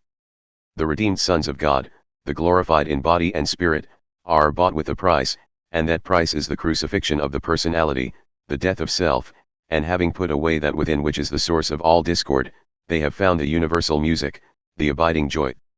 Life is more than motion, it is music; more than rest, it is peace; more than work, it is duty; more than labor, it is love; more than enjoyment, it is blessedness, more than acquiring money and position and reputation, it is knowledge, purpose, strong and high resolve. Let the impure turn to purity, and they shall be pure, let the weak resort to strength, and they shall be strong, let the ignorant fly to knowledge, and they shall be wise. All things are man's, and he chooses that which he will have. Today he chooses in ignorance, tomorrow he shall choose in wisdom. He shall work out his own salvation whether he believe it or not, for he cannot escape himself, nor transfer to another the eternal responsibility of his own soul. By no theological subterfuge shall he trick the law of his being, which shall shatter all his selfish makeshifts and excuses for right thinking and right doing. Nor shall God do for him that which it is destined his soul shall accomplish for itself. What would you say of a man who, wanting to possess a mansion in which to dwell peacefully, purchased the site and then knelt down and asked God to build the house for him? Would you not say that such a man was foolish? And of another man who, having purchased the land, set the architects and builders and carpenters at work to erect the edifice, would you not say that he was wise? And as it is in the building of a material house, even so it is in the building of a spiritual mansion. Brick by brick, pure thought upon pure thought, good deed upon good deed, must the habitation of a blameless life rise from its sure foundation until at last it stands out in all the majesty of its faultless proportions. Not by caprice, nor gift, nor favor does a man obtain the spiritual realities, but by diligence, watchfulness, energy, and effort. Strong is the soul, and wise and beautiful, the seeds of godlike power are in us still, gods are we, bards, saints, heroes, if we will. The spiritual heart of man is the heart of the universe, and, finding that heart, man finds the strength to accomplish all things. He finds there also the wisdom to see things as they are. He finds there the peace that is divine. At the center of man's being is the music which orders the stars, the eternal harmony. He who would find blessedness, let him find himself, let him abandon every discordant desire, every inharmonious thought, every unlovely habit and deed, and he will find that grace and beauty and harmony which form the indestructible essence of his own being. Men fly from creed to creed, and find unrest, they travel in many lands, and discover disappointment, they build themselves beautiful mansions, and plant pleasant gardens, and reap ennui and discomfort. Not until a man falls back upon the truth within himself does he find rest and satisfaction, not until he builds the inward mansion of faultless conduct does he find the endless and incorruptible joy, and, having obtained that, he will infuse it into all his outward doings and possessions. If a man would have peace, let him exercise the spirit of peace, if he would find love, let him dwell in the spirit of love, if he would escape suffering, let him cease to inflict it, if he would do noble things for humanity, let him cease to do ignoble things for himself. If he will but quarry the mine of his own soul, he shall find there all the materials for building whatsoever he will, and he shall find there also the central rock on which to build in safety. Howsoever a man works to right the world, it will never be righted until he has put himself right. This may be written upon the heart as a mathematical axiom. It is not enough to preach purity, men must cease from lust, to exhort to love, they must abandon hatred, to extol self-sacrifice, they must yield up self, to adorn with mere words the perfect life, they must be perfect. When a man can no longer carry the weight of his many sins, let him fly to the Christ, whose throne is the center of his own heart, and he shall become light-hearted, entering the glad company of the immortals. When he can no longer bear the burden of his accumulated learning, let a man leave his books, his science, his philosophy, and come back to himself, and he shall find within, that which he outwardly sought and found not his own divinity. He ceases to argue about God who has found God within. Relying upon that calm strength which is not the strength of self, he lives God, manifesting in his daily life the highest goodness, which is eternal life. To the eternal now. Now is thy reality in which time is contained. It is more and greater than time, it is an ever-present reality. It knows neither past nor future, and is eternally potent and substantial. Every minute, every day, every year is a dream as soon as it has passed, and exists only as an imperfect and unsubstantial picture in the memory, if it be not entirely obliterated. Past and future are dreams, now is a reality. All things are now, all power, all possibility, all action is now. Not to act and accomplish now is not to act and accomplish at all. To live in thoughts of what you might have done, or in dreams of what you mean to do, this is folly, but to put away regret, to anchor anticipation, and to do and to work now, this is wisdom. Whilst a man is dwelling upon the past or future, he is missing the present, he is forgetting to live now. All things are possible now, and only now. Without wisdom to guide him, and mistaking the unreal for the real, a man says, if I had done so and so last week, last month, or last year, it would have been better with me today, or, I know what is best to be done, and I will do it too. Tomorrow. The selfish cannot comprehend the vast importance and value of the present, and fail to see it as the substantial reality of which past and future are the empty reflections. It may truly be said that past and future do not exist except as negative shadows, and to live in them, that is, in the regretful and selfish contemplation of them, is to miss the reality in life. The present is all thou hast for thy sure possessing, like the patriarch's angel, hold it fast, till it gives its blessing. All which is real now remaineth, and fadeth never, the hand which upholds it now sustaineth the soul for ever. Then of what is to be, and of what is done, why queriest thou? The past and the time to be are one, and both are now. Man has all power now, but not knowing this, he says, I will be perfect next year, or in so many years, or in so many lives. The dwellers in the kingdom of God, who live only in the now, say, I am perfect now, and refraining from all sin now, and ceaselessly guarding the portals of the mind, not looking to the past nor to the future, nor turning to the left or right, they remain eternally holy and blessed. Now is the accepted time, now is the day of salvation. Say to yourself, I will live in my ideal now, I will manifest my ideal now, I will be my ideal now, and all that tempts me away. From my ideal I will not listen to, I will listen only to the voice of my ideal.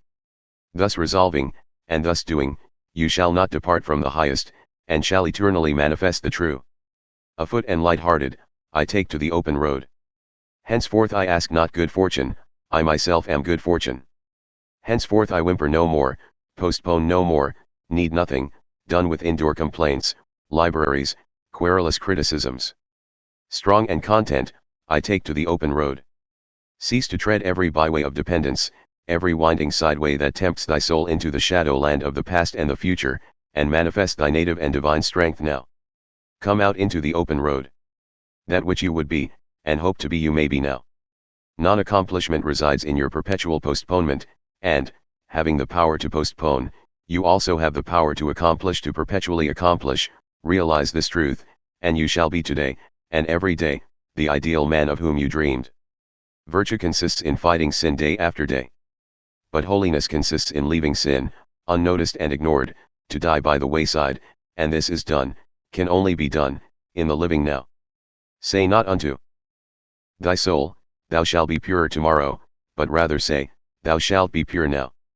Tomorrow is too late for anything, and he who sees his help and salvation in tomorrow shall continually fail and fall today. Thou didst fall yesterday? Didst sin grievously? Having realized this, leave it instantly and forever, and watch that thou sinnest not now. The while thou art bewailing the past, every gate of thy soul remains unguarded against the entrance of sin now. Thou shalt not rise by grieving over the irremediable past, but by remedying the present. The foolish man, loving the boggy side path of procrastination rather than the firm highway of present effort, says, I will rise early tomorrow, I will get out of debt tomorrow, I will carry out my intentions tomorrow. But the wise man, realizing the momentous import of the eternal now, rises early today, keeps out of debt today, carries out his intentions today, and so never departs from strength and peace and ripe accomplishment. That which is done now remains, that which is to be done tomorrow does not appear. It is wisdom to leave that which has not arrived, and to attend to that which is, and to attend to it with such a consecration of soul and concentration of effort as shall leave no possible loophole for regret to creep in. A man's spiritual comprehension being clouded by the illusions of self, he says, I was born on such a day, so many years ago, and shall die at my allotted time. But he was not born, neither will he die, for how can that which is immortal, which eternally is, be subject to birth and death? Let a man throw off his illusions, and then he will see that the birth and death of the body are the mere incidents of a journey, and not its beginning and end.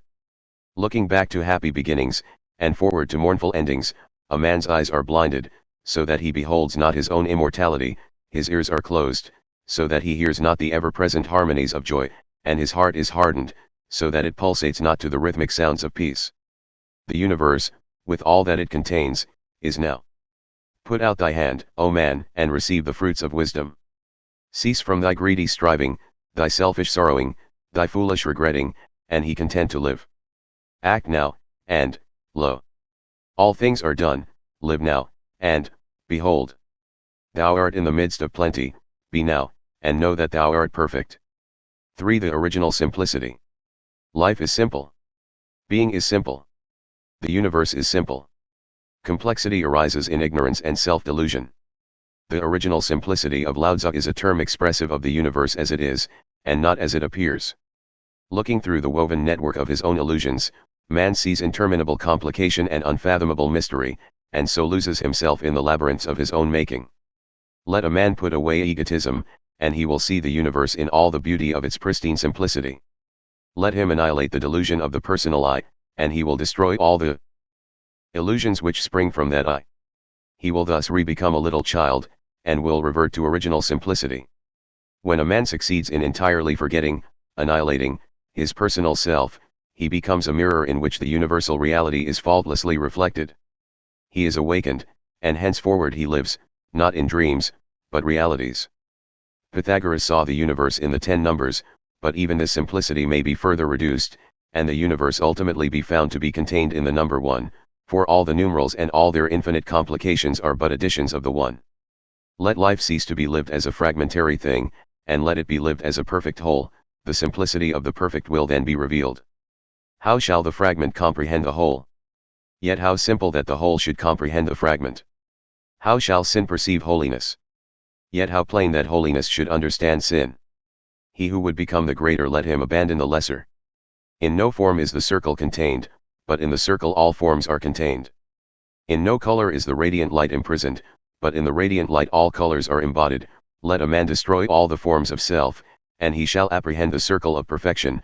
Let him submerge, in the silent depths of his being, the varying colors of his thoughts and desires, and he shall be illuminated with the white light of divine knowledge. In the perfect chord of music the single note, though forgotten, is indispensably contained, and the drop of water becomes of supreme usefulness by losing itself in the ocean. Sink thyself compassionately in the heart of humanity, and thou shalt reproduce the harmonies of heaven. Lose thyself in unlimited love toward all, and thou shalt work enduring works and shalt become one with the eternal ocean of bliss. Man evolves outward to the periphery of complexity, and then evolves backward to the central simplicity. When a man discovers that it is mathematically impossible for him to know the universe before knowing himself, he then starts upon the way which leads to the original simplicity. He begins to unfold from within, and as he unfolds himself, he enfolds the universe. Cease to speculate about God, and find the all-embracing good within thee, then shalt thou see the emptiness and vanity of speculation, knowing thyself one with God. He who will not give up his secret lust, his covetousness, his anger, his opinion about this or that, can see nor know nothing. He will remain a dullard in the school of wisdom, though he be accounted learned in the colleges.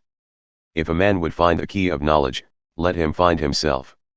Thy sins are not thyself, they are not any part of thyself, they are diseases which thou hast come to love.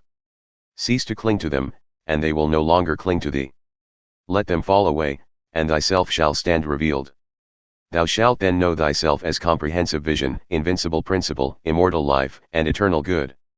The impure man believes impurity to be his rightful condition, but the pure man knows himself as pure being. He also, penetrating the veils, sees all others as pure being. Purity is extremely simple, and needs no argument to support it. Impurity is interminably complex, and is ever involved in defensive argument. Truth lives itself. A blameless life is the only witness of truth. Men cannot see, and will not accept the witness until they find it within themselves, and having found it, a man becomes silent before his fellows. Truth is so simple that it cannot be found in the region of argument and advertisement, and so silent that it is only manifested in actions. So extremely simple is original simplicity, that a man must let go his hold of everything before he can perceive it. The great arch is strong by virtue of the hollowness underneath, and a wise man becomes strong and invincible by emptying himself. Meekness, patience, love, compassion, and wisdom, these are the dominant qualities of original simplicity, therefore the imperfect cannot understand it. Wisdom only can apprehend wisdom, therefore the fool says, no man is wise. The imperfect man says, no man can be perfect, and he therefore remains where he is. Though he live with a perfect man all his life, he shall not behold his perfection. Meekness he will call cowardice, patience, love, and compassion he will see as weakness, and wisdom will appear to him as folly. Faultless discrimination belongs to the perfect whole, and resides not in any part, therefore men are exhorted to refrain from judgment until they have themselves manifested the perfect life. Arriving at original simplicity, opacity disappears, and the universal transparency becomes apparent. He who has found the indwelling reality of his own being has found the original and universal reality. Knowing the divine heart within, all hearts are known, and the thoughts of all men become his who has become the master of his own thoughts, therefore the good man does not defend himself, but molds the minds of others to his own likeness. As the problematical transcends crudity, so pure goodness transcends the problematical. All problems vanish when pure goodness is reached, therefore the good man is called the slayer of illusions. What problem can vex where sin is not? O thou who strivest loudly and restest not! Retire into the holy silence of thine own being, and live therefrom. So shalt thou, finding pure goodness, rend in twain the veil of the temple of illusion, and shalt enter into the patience, peace, and transcendent glory of the perfect, for pure goodness and original simplicity are one. For the unfailing wisdom. A man should be superior to his possessions, his body, his circumstances and surroundings, and the opinions of others, and their attitude towards him. Until he is this, he is not strong and steadfast. He should also rise superior to his own desires and opinions, and until he is this, he is not wise. The man who identifies himself with his possessions will feel that all is lost when these are lost. He who regards himself as the outcome and the tool of circumstances will weakly fluctuate with every change in his outward condition, and great will be his unrest and pain who seeks to stand upon the approbation of others. To detach oneself from every outward thing, and to rest securely upon the inward virtue, this is the unfailing wisdom. Having this wisdom, a man will be the same whether in riches or poverty. The one cannot add to his strength, nor the other rob him of his serenity. Neither can riches defile him who has washed away all the inward defilement, nor the lack of them degrade him who has ceased to degrade the temple of his soul. To refuse to be enslaved by any outward thing or happening, regarding all such things and happenings as for your use, for your education, this is wisdom. To the wise all occurrences are good, and, having no eye for evil, they grow wiser every day. They utilize all things, and thus put all things under their feet. They see all their mistakes as soon as made, and accept them as lessons of intrinsic value, knowing that are no mistakes in the divine order. They thus rapidly approach the divine perfection. They are moved by none, yet learn from all. They crave love from none, yet give love to all. To learn, and not to be shaken, to love where one is not loved, herein lies the strength which shall never fail a man. The man who says in his heart, I will teach all men, and learn from none, will neither teach nor learn whilst he is in that frame of mind, but will remain in his folly. All strength and wisdom and power and knowledge a man will find within himself, but he will not find it in egotism, he will only find it in obedience, submission, and willingness to learn. He must obey the higher, and not glorify himself in the lower. He who stands upon egotism, rejecting reproof, instruction, and the lessons of experience, will surely fall, yeah, he is already fallen. Said a great teacher to his disciples, those who shall be a lamp unto themselves, relying upon themselves only, and not relying upon any external help, but holding fast to the truth as their lamp, and, seeking their salvation in the truth alone, shall not look for assistance to any besides themselves, it is they among my disciples who shall reach the very topmost height. But they must be willing to learn. The wise man is always anxious to learn, but never anxious to teach, for he knows that the true teacher is in the heart of every man, and must ultimately be found there by all. The foolish man, being governed largely by vanity, is very anxious to teach, but unwilling to learn, not having found the holy teacher within who speaks wisdom to the humbly listening soul. Be self-reliant, but let thy self-reliance be saintly and not selfish. Folly and wisdom, weakness and strength are within a man, and not in any external thing, neither do they spring from any external cause. A man cannot be strong for another, he can only be strong for himself, he cannot overcome for another, he can only overcome of himself. You may learn of another, but you must accomplish for yourself. Put away all external props, and rely upon thy truth within you. A creed will not bear a man up in the hour of temptation, he must possess the inward knowledge which slays temptation. A speculative philosophy will prove a shadowy thing in the time of calamity, a man must have the inward wisdom which puts an end to grief. Goodness, which is the aim of all religions, is distinct from religions themselves. Wisdom, which is the aim of every philosophy, is distinct from all philosophies. The unfailing wisdom is found only by constant practice in pure thinking and well-doing, by harmonizing one's mind and heart to those things which are beautiful, lovable, and true. In whatever condition a man finds himself, he can always find the true, and he can find it only by so utilizing his present condition as to become strong and wise. The effeminate hankering after rewards, and the craven fear of punishment, let them be put away forever, and let a man joyfully bend himself to the faithful performance of all his duties, forgetting himself and his worthless pleasures, and living strong and pure and self-contained, so shall he surely find the unfailing wisdom, the godlike patience and strength. The situation that has not its duty, its ideal, was never yet occupied by man. Here or nowhere is thy ideal. Work it out therefrom, and, working, believe, live, be free.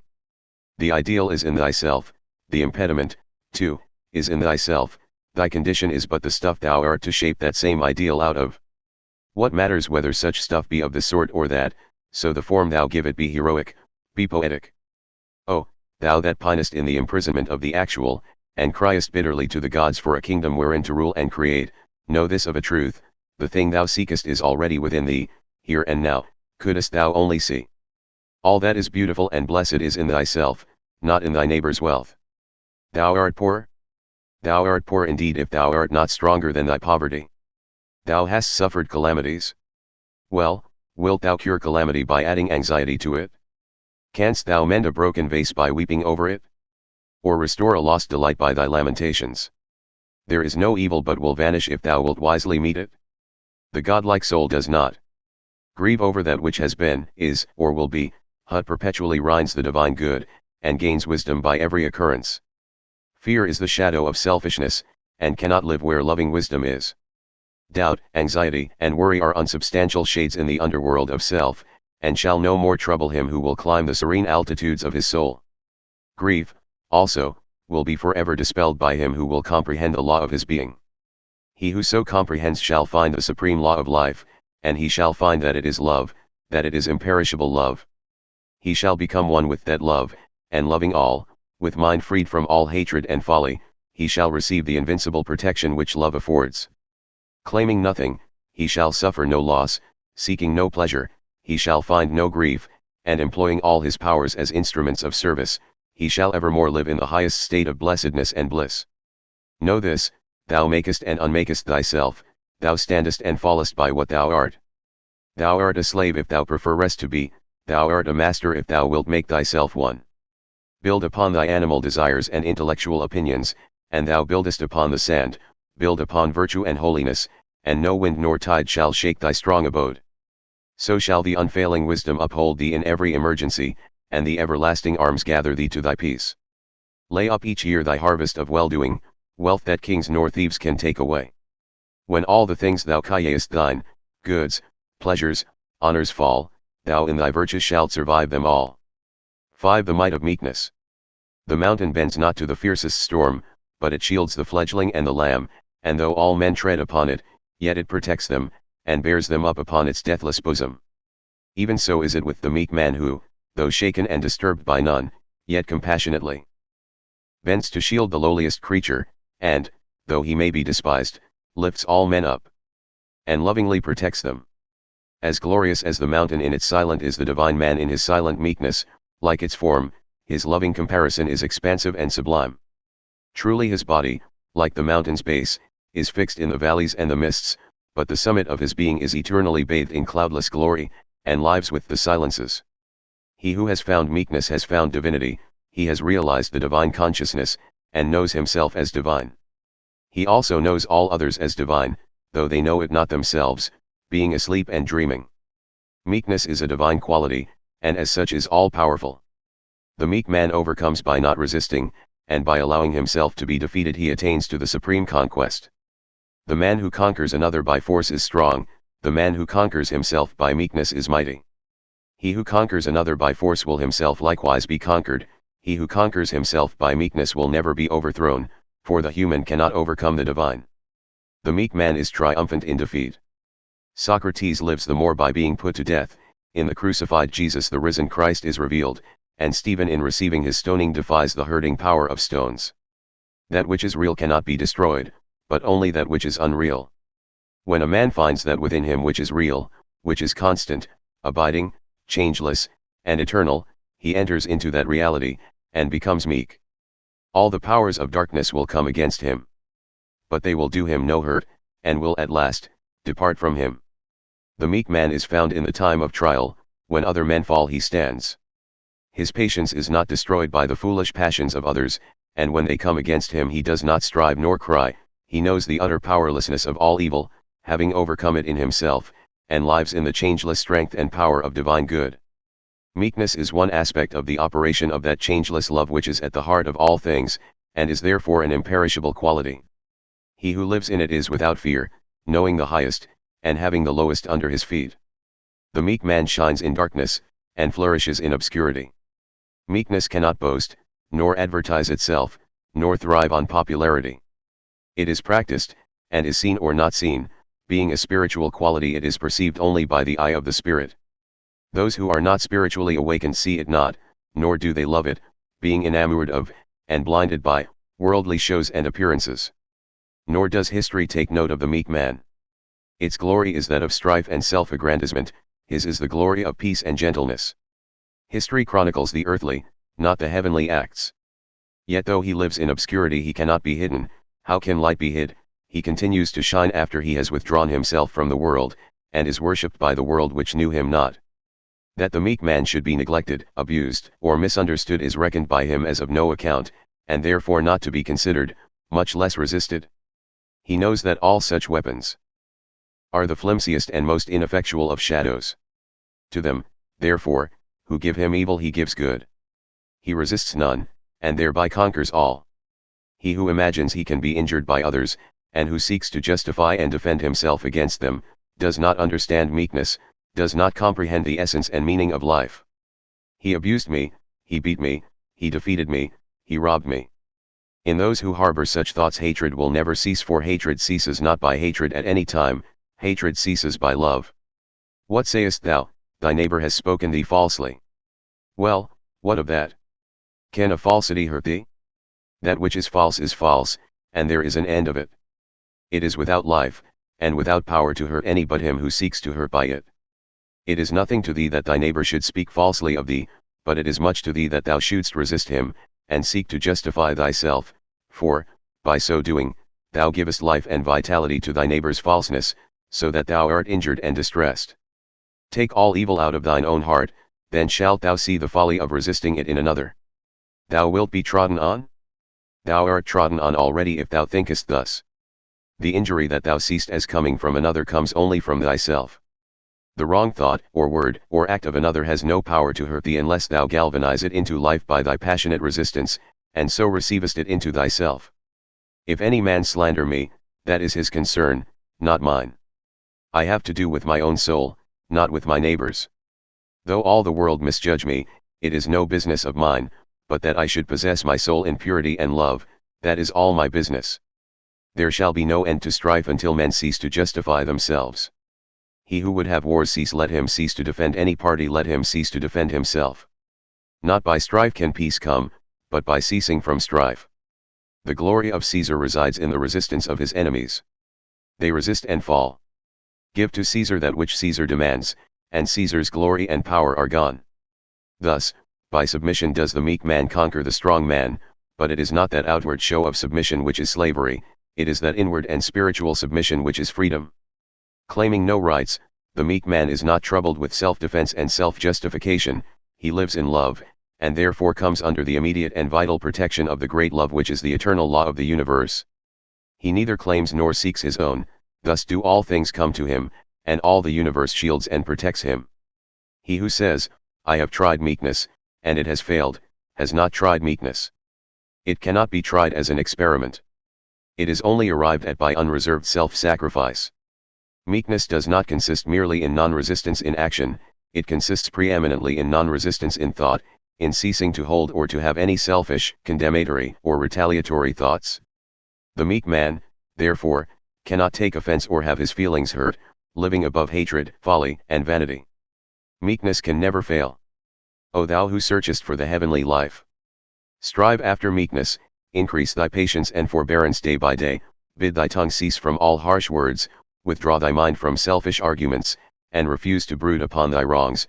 So living, thou shalt carefully tend and cultivate the pure and delicate flower of meekness in thy heart, until at last, its divine sweetness and purity and beauteous perfection shall be revealed to thee, and thou shalt become gentle, joyful, and strong.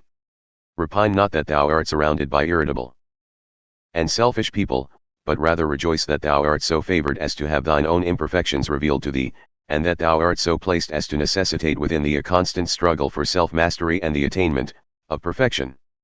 The more there is of harshness and selfishness around thee, the greater is the need of thy meekness and love.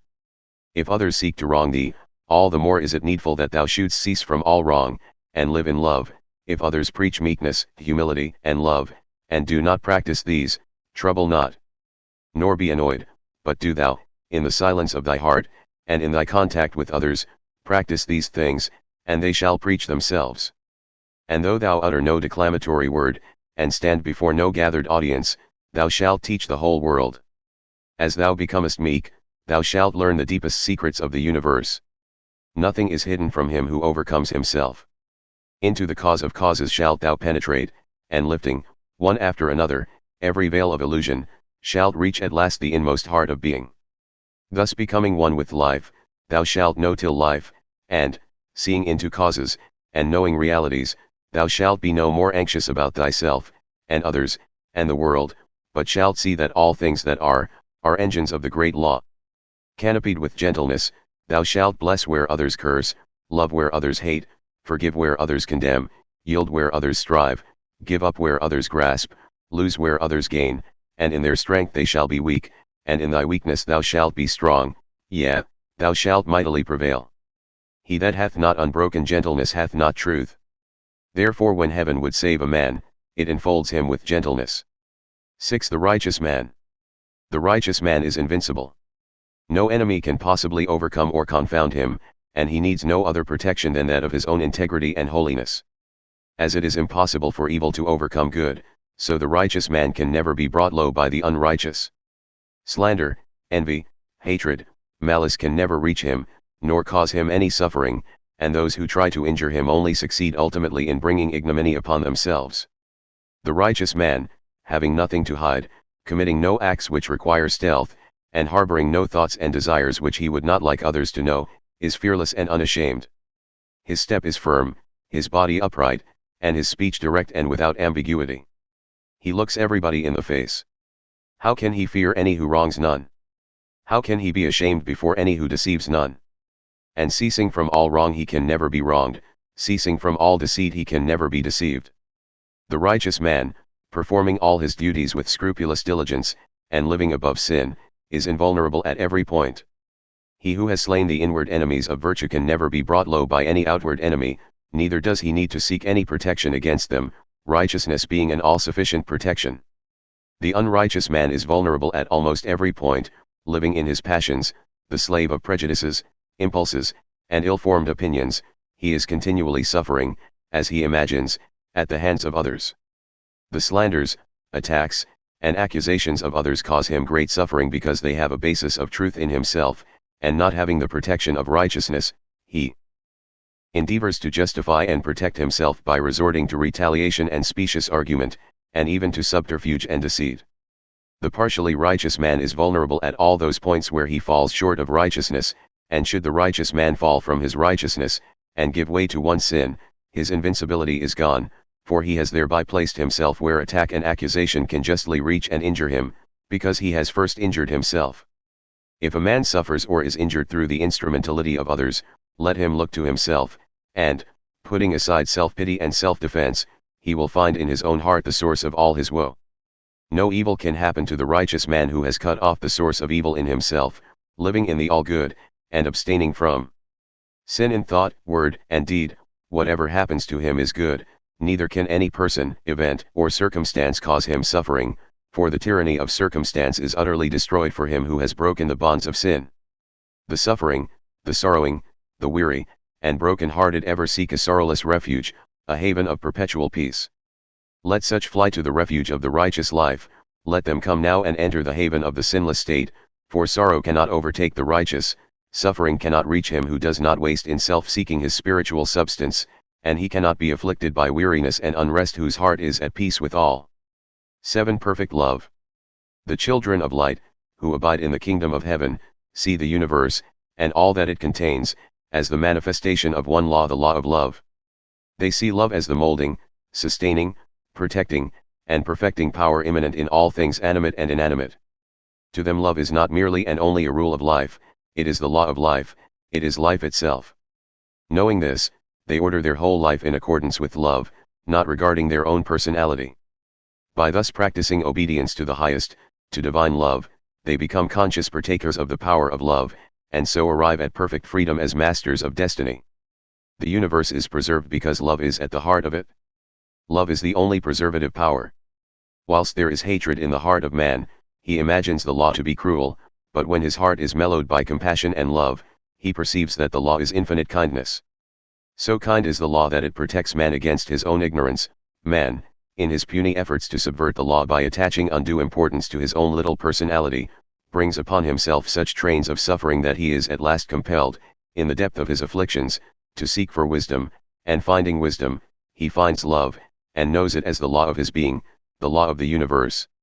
Love does not punish, man punishes himself by his own hatred, by striving to preserve evil which has no life by which to preserve itself, and by trying to subvert love, which can neither be overcome nor destroyed, being of the substance of life. When a man burns himself, does he accuse the fire? Therefore, when a man suffers, let him look for some ignorance or disobedience within himself. Love is perfect harmony, pure bliss, and contains, therefore, no element of suffering. Let a man think no thought and do no act which is not in accordance with pure love, and suffering shall no more trouble him. If a man would know love, and partake of its undying bliss, he must practice it in his heart, he must become love. He who always acts from the spirit of love is never deserted, is never left in a dilemma or difficulty, for love, impersonal love, is both knowledge and power. He who has learned how to love has learned how to master every difficulty, how to transmute every failure into success, how to clothe every event and condition in garments of blessedness and beauty. The way to love is by self-mastery, and, traveling that way, a man builds himself up in knowledge as he proceeds. Arriving at love, he enters into full possession of body and mind, by right of the divine power which he has earned. Perfect love casteth out fear. To know love is to know that there is no harmful power in the whole universe. Even sin itself, which the worldly and unbelieving imagine is so unconquerable, is known as a very weak and perishable thing, that shrinks away and disappears before the compelling power of good. Perfect love is perfect harmlessness. And he who has destroyed, in himself, all thoughts of harm, and all desire to harm, receives the universal protection, and knows himself to be invincible. Perfect love is perfect patience. Anger and irritability cannot dwell with it nor come near it. It sweetens every bitter occasion with the perfume of holiness, and transmutes trial into divine strength. Complaint is foreign to it. He who loves bewails nothing, but accepts all things and conditions as heavenly guests, he is therefore constantly blessed, and sorrow does not overtake him. Perfect love is perfect trust. He who has destroyed the desire to grasp can never be troubled with the fear of loss. Loss and gain are alike foreign to him. Steadfastly maintaining a loving attitude of mind toward all, and pursuing, in the performance of his duties, a constant and loving activity, love protects him and evermore supplies him in fullest measure with all that he needs. Perfect love is perfect power. The wisely loving heart commands without exercising any authority. All things and all men obey him who obeys the highest. He thinks, and lo, he has already accomplished. He speaks, and behold, a world hangs upon his simple utterances. He has harmonized his thoughts with the imperishable and unconquerable forces, and for him weakness and uncertainty are no more. His every thought is a purpose, his every act an accomplishment, he moves with the great law, not setting his puny personal will against it, and he thus becomes a channel through which the divine power can flow in unimpeded and beneficent expression. He has thus become power itself. Perfect love is perfect wisdom. The man who loves all is the man who knows all. Having thoroughly learned the lessons of his own heart, he knows the tasks and trials of other hearts, and adapts himself to them gently and without ostentation. Love illuminates the intellect, without it the intellect is blind and cold and lifeless.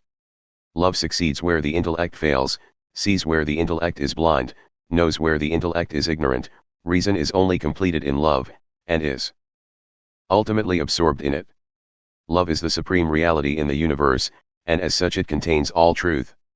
Infinite tenderness enfolds and cherishes the universe, therefore is the wise man gentle and childlike and tender-hearted.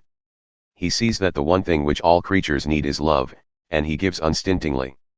He knows that all occasions require the adjusting power of love, and he ceases from harshness. To the eye of love all things are revealed, not as an infinity of complex effects, but in the light of eternal principles, out of which spring all causes and effects, and back into which they return. God is love, therefore than love there is nothing more perfect. He who would find pure knowledge let him find pure love. Perfect love is perfect peace. He who dwells with it has completed his pilgrimage in the underworld of sorrow. With mind calm and heart at rest, he has banished the shadows of grief, and knows the deathless life. If thou wouldst perfect thyself in knowledge, perfect thyself in love. If thou wouldst reach the highest, ceaselessly cultivate a loving and compassionate heart. 8. Perfect freedom. There is no bondage in the heavenly life. There is perfect freedom. This is its great glory. This supreme freedom is gained only by obedience. He who obeys the highest cooperates with the highest, and so masters every force within himself and every condition without. A man may choose the lower and neglect the higher, but the higher is never overcome by the lower. Herein lies the revelation of freedom. Let a man choose the higher and abandon the lower, he shall then establish himself as an overcomer, and shall realize perfect freedom. To give the reins to inclination is the only slavery, to conquer oneself is the only freedom. The slave to self loves his chains, and will not have one of them broken for fear he would be depriving himself of some cherished delight. He clings to his gratifications and vanities, regarding freedom from them as an empty and undesirable condition. He thus defeats and enslaves himself. By self-enlightenment is perfect freedom found. Whilst a man remains ignorant of himself, of his desires, of his emotions and thoughts, and of the inward causes which mold his life and destiny, having neither control nor understanding of himself, he will remain in bondage to passion, sorrow, suffering, and fluctuating fortune. The land of perfect freedom lies through the gate of knowledge. All outward oppression is but the shadow and effect of the real oppression within. For ages the oppressed have cried for liberty, and 1,000 man-made statutes have failed to give it to them. They can give it only to themselves, they shall find it only in obedience to the divine statutes which are inscribed upon their hearts. Let them resort to the inward freedom, and the shadow of oppression shall no more darken the earth. Let men cease to oppress themselves, and no man shall oppress his brother. Men legislate for an outward freedom, yet continue to render such freedom impossible of achievement by fostering an inward condition of enslavement. They thus pursue a shadow without, and ignore the substance within. Man will be free when he is freed from self. All outward forms of bondage and oppression will cease to be when man ceases to be the willing bond-slave of passion, error, and ignorance. Freedom is to the free. Whilst men cling to weakness they cannot have strength, whilst they love darkness they can receive no light, and so long as they prefer bondage they can enjoy no liberty. Strength, light, and freedom are ready now, and can be had by all who love them, who aspire to them.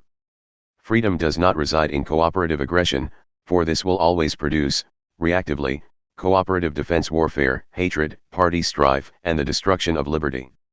Freedom resides in individual self-conquest. The emancipation of humanity is frustrated and withheld by the self-enslavement of the unit. Thou who criest to man and God for liberty, liberate thyself. The heavenly freedom is freedom from passion, from cravings, from opinions, from the tyranny of the flesh, and the tyranny of the intellect, this first, and then all outward freedom, as effect to cause. The freedom that begins within, and extends outwardly until it embraces the whole man, is an emancipation so complete, all-embracing, and perfect as to leave no galling fetter unbroken. Free thy soul from all sin, and thou shalt walk a freed and fearless man in the midst of a world of fearful slaves, and, seeing thee, many slaves shall take heart and shall join thee in thy glorious freedom. He who says, my worldly duties are irksome to me, I will leave them and go into solitude, where I shall be as free as the air, and thinks to gain freedom thus, will find only a harder slavery. The tree of freedom is rooted in duty, and he who would pluck its sweet fruits must discover joy in duty. Glad-hearted, calm, and ready for all tasks is he who is freed from self. Irksomeness and weariness cannot enter his heart, and his divine strength lightens every burden so that its weight is not felt. He does not run away from duty with his chains about him, but breaks them and stands free. Make thyself pure, make thyself proof against weakness, temptation, and sin, for only in thine own heart and mind shalt thou find that perfect freedom for which the whole world sighs and seeks in vain. 9. Greatness and goodness. Goodness, simplicity, greatness, these three are one, and this trinity of perfection cannot be separated. All greatness springs from goodness, and all goodness is profoundly simple. Without goodness there is no greatness. Some men pass through the world as destructive forces, like the tornado or the avalanche, but they are not great, they are to greatness as the avalanche is to the mountain. The work of greatness is enduring and preservative, and not violent and destructive. The greatest souls are the most gentle. Greatness is never obtrusive. It works in silence, seeking no recognition. This is why it is not easily perceived and recognized. Like the mountain, it towers up in its vastness, so that those in its immediate vicinity, who receive its shelter and shade, do not see it. Its sublime grandeur is only beheld as they recede from it. The great man is not seen by his contemporaries, the majesty of his form is only outlined by its recession in time. This is the awe and enchantment of distance. Men occupy themselves with the small things, their houses, trees, lands. Few contemplate the mountain at whose base they live, and fewer still essay to explore it. But in the distance these small things disappear, and then the solitary beauty of the mountain is perceived. Popularity, noisy obtrusiveness, and shallow show, these superficialities rapidly disappear, and leave behind no enduring mark, whereas greatness slowly emerges from obscurity, and endures forever. Jewish rabbi and rabble alike saw not the divine beauty of Jesus, they saw only an unlettered carpenter. To his acquaintances, Homer was only a blind beggar, but the centuries reveal him as Homer the immortal poet. 200 years after the farmer of Stratford, and all that is known of him, has disappeared, the real Shakespeare is discerned. All true genius is impersonal. It belongs not to the man through whom it is manifested, it belongs to all. It is a diffusion of pure truth, the light of heaven descending on all mankind. Every work of genius, in whatsoever department of art, is a symbolic manifestation of impersonal truth. It is universal, and finds a response in every heart in every age and race. Anything short of this is not genius, is not greatness. That work which defends a religion perishes, it is religion that lives. Theories about immortality fade away, immortal man endures, commentaries upon truth come to the dust, truth alone remains. That only is true in art which represents the true, that only is great in life which is universally and eternally true. And the true is the good is the true. Every immortal work springs from the eternal goodness in the human heart, and it is clothed with the sweet and unaffected simplicity of goodness. The greatest art is, like nature, artless. It knows no trick, no pose, no studied effort. There are no stage tricks in Shakespeare, and he is the greatest of dramatists because he is the simplest. The critics, not understanding the wise simplicity of greatness, always condemn the loftiest work. They cannot discriminate between the childish and the childlike. The true, the beautiful, the great, is always childlike, and is perennially fresh and young. The great man is always the good man, he is always simple. He draws from, nay, lives in, the inexhaustible fountain of divine goodness within, he inhabits the heavenly places, communes with the vanished great ones, lives with the invisible, he is inspired, and breathes the airs of heaven. He who would be great, let him learn to be good. He will therefore become great by not seeking greatness. Aiming at greatness a man arrives at nothingness, aiming at nothingness he arrives at greatness. The desire to be great is an indication of littleness, of personal vanity and obtrusiveness. The willingness to disappear from gaze, the utter absence of self-aggrandizement is the witness of greatness. Littleness seeks and loves authority. Greatness is never authoritative, and it thereby becomes the authority to which the after ages appeal. He who seeks, loses, he who is willing to lose, wins all men. Be thy simple self, thy better self, thy impersonal self, and lo, thou art great. He who selfishly seeks authority shall succeed only in becoming a trembling apologist courting protection behind the back of acknowledged greatness. He who will become the servant of all men, desiring no personal authority, shall live as a man, and shall be called great. Abide in the simple and noble regions of thy life, obey thy heart, and thou shalt reproduce the foreworld again.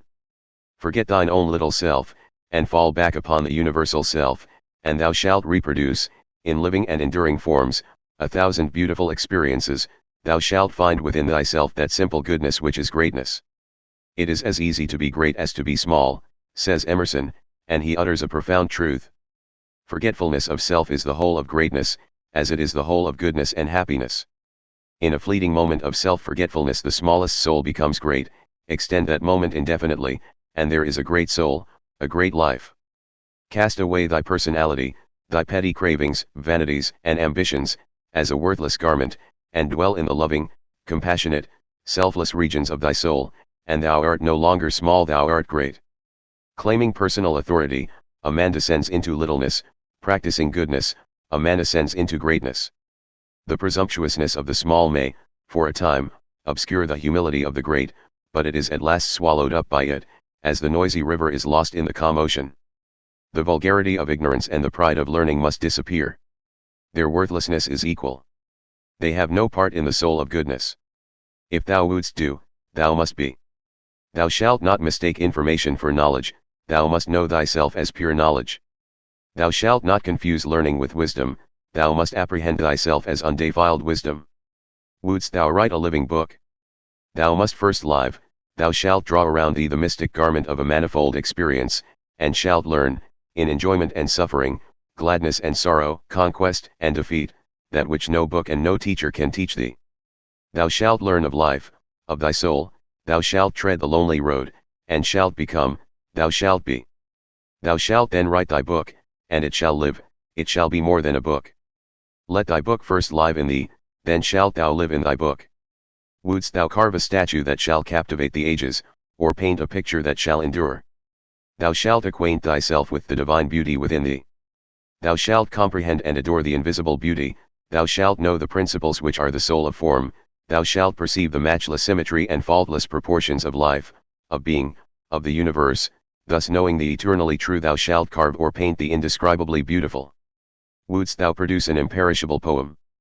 Thou shalt first live thy poem, thou shalt think and act rhythmically, thou shalt find the never-failing source of inspiration in the loving places of thy heart. Then shall immortal lines flow from thee without effort, and as the flowers of wood and field spontaneously spring, so shall beautiful thoughts grow up in thine heart and, enshrined in words as molds to their beauty, shall subdue the hearts of men. Wouldst thou compose such music as shall gladden and uplift the world? Thou shalt adjust thy soul to the heavenly harmonies. Thou shalt know that thyself, that life and the universe is music. Thou shalt touch the chords of life. Thou shalt know that music is everywhere, that it is the heart of being, then shalt thou hear with thy spiritual ear the deathless symphonies. Wouldst thou preach the living word? Thou shalt forego thyself, and become that word. Thou shalt know one thing, that the human heart is good, is divine. Thou shalt live on one thing, love. Thou shalt love all, seeing no evil, thinking no evil, believing no evil. Then, though thou speak but little, thy every act shall be a power, thy every word a precept. By thy pure thought, thy selfless deed, though it appear hidden, thou shalt preach, down the ages, to untold multitudes of aspiring souls. To him who chooses goodness, sacrificing all, is given that which is more than and includes all. He becomes the possessor of the best, communes with the highest, and enters the company of the great. The greatness that is flawless, rounded, and complete is above and beyond all art. It is perfect goodness in manifestation, therefore the greatest souls are always teachers. 10. Heaven in the heart. The toil of life ceases when the heart is pure. When the mind is harmonized with the divine law, the will of drudgery ceases to turn, and all work is transmuted into joyful activity. The pure-hearted are as the lilies of the field, which toil not, yet are fed and clothed from the abundant storehouse of the all-good. But the lily is not lethargic, it is ceaselessly active, drawing nourishment from earth and air and sun. By the divine power immanent within it, it builds itself up, cell by cell, opening itself to the light, growing and expanding towards the perfect flower. So is it with those who, having yielded up self-will, have learned to cooperate with the divine will. They grow in grace, goodness, and beauty, freed from anxiety, and without friction and toil. And they never work in vain, there is no waste action. Every thought, act, and thing done subserves the divine purpose, and adds to the sum total of the world's happiness. Heaven is in the heart. They will look for it in vain who look elsewhere. In no outward place will the soul find heaven until it finds it within itself, for, wherever the soul goes, its thoughts and desires will go with it, and, howsoever beautiful may be its outward dwelling place, if there is sin within, there will be darkness and gloom without, for sin always casts a dark shadow over the pathway of the soul, the shadow of sorrow. This world is beautiful, transcendently and wonderfully beautiful. Its beauties and inspiring wonders cannot be numbered, yet, to the sin-sodden mind, it appears as a dark and joyless place. Where passion and self are, there is hell, and there are all the pains of hell. Where holiness and love are, there is heaven, and there are all the joys of heaven. Heaven is here. It is also everywhere. It is wherever there is a pure heart. The whole universe is abounding with joy, but the sin-bound heart can neither see, hear, nor partake of it. No one is, or can be, arbitrarily shut out from heaven, each shuts himself out. Its golden gates are eternally ajar, but the selfish cannot find them. They mourn, yet see not, they cry, but hear not. Only to those who turn their eyes to heavenly things, their cars to heavenly sounds, are the happy portals of the kingdom revealed, and they enter and are glad. All life is gladness when the heart is right, when it is attuned to the sweet chords of holy love. Life is religion, religion is life, and all is joy and gladness. The jarring notes of creeds and parties, the black shadows of sin, let them pass away forever, they cannot enter the door of life, they form no part of religion. Joy, music, beauty, these belong to the true order of things, they are of the texture of the universe, of these is the divine garment of life woven. Pure religion is glad, not gloomy. It is light without darkness or shadow. Despondency, disappointment, grief, these are the reflex aspects of pleasurable excitement, self-seeking, and desire. Give up the latter, and the former will forever disappear, then there remains the perfect bliss of heaven. Abounding and unalloyed happiness is man's true life, perfect blessedness is his rightful portion, and when he loses his false life and finds the true, he enters into the full possession of his kingdom. The kingdom of heaven is man's home, and it is here and now, it is in his own heart, and he is not left without guides, if he wills to find it. All man's sorrows and sufferings are the result of his own self-elected estrangement from the divine source, the all-good, the Father, the heart of love. Let him return to his home, his peace awaits him. The heavenly-hearted are without sorrow and suffering, because they are without sin. What the worldly-minded call troubles they regard as pleasant tasks of love and wisdom. Troubles belong to hell, they do not enter heaven. This is so simple it should not appear strange. If you have a trouble, it is in your own mind, and nowhere else. You make it, it is not made for you, it is not in your task, it is not in that outward thing.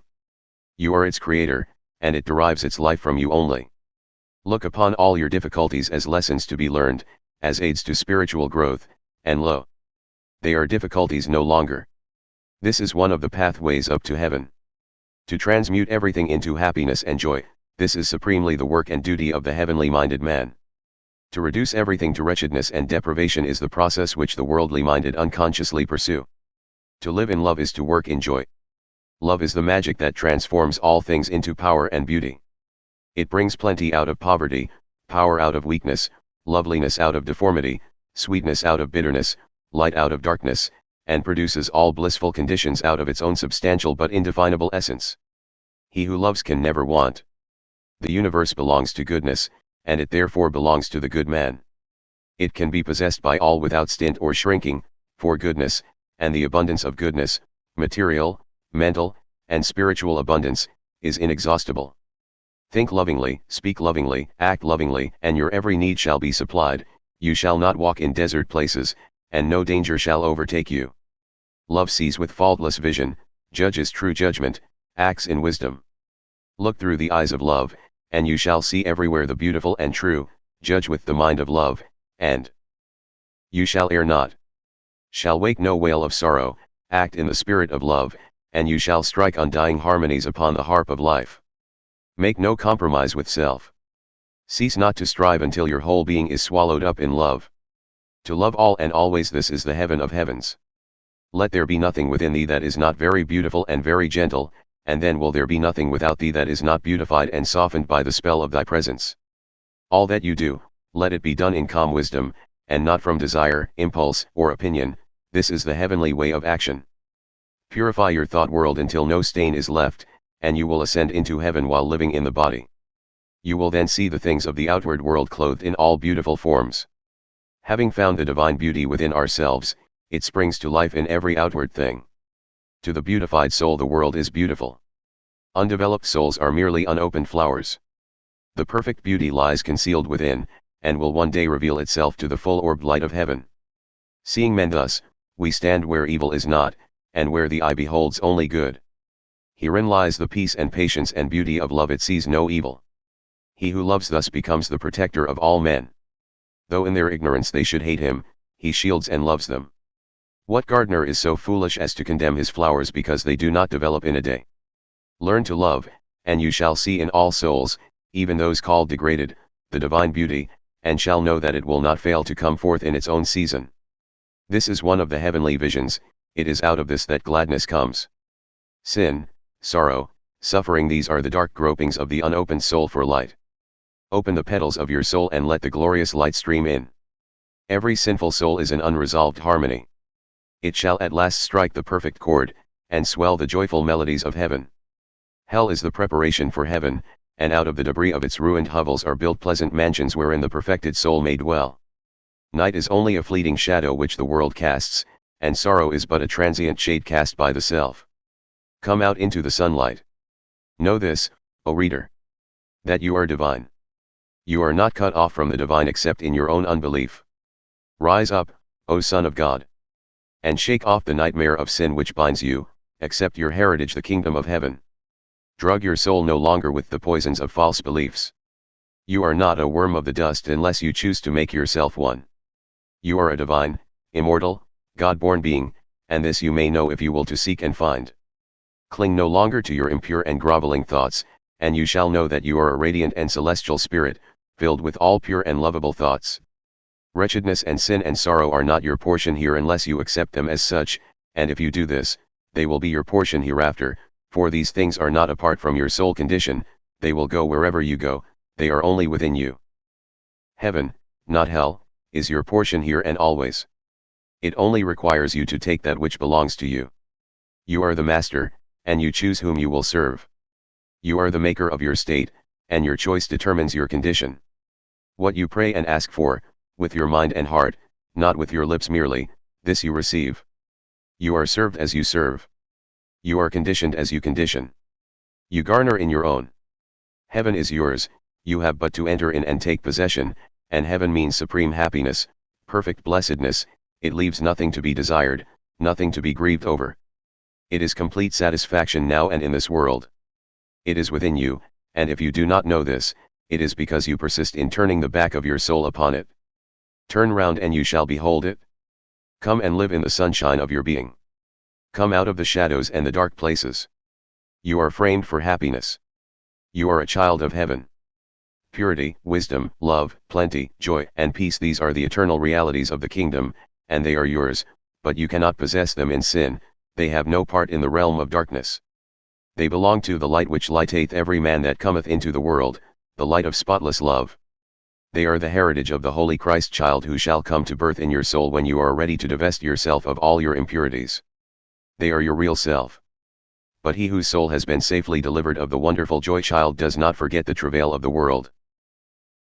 This has been a production by the Mental Chemist, for study and education. Copyright 2023.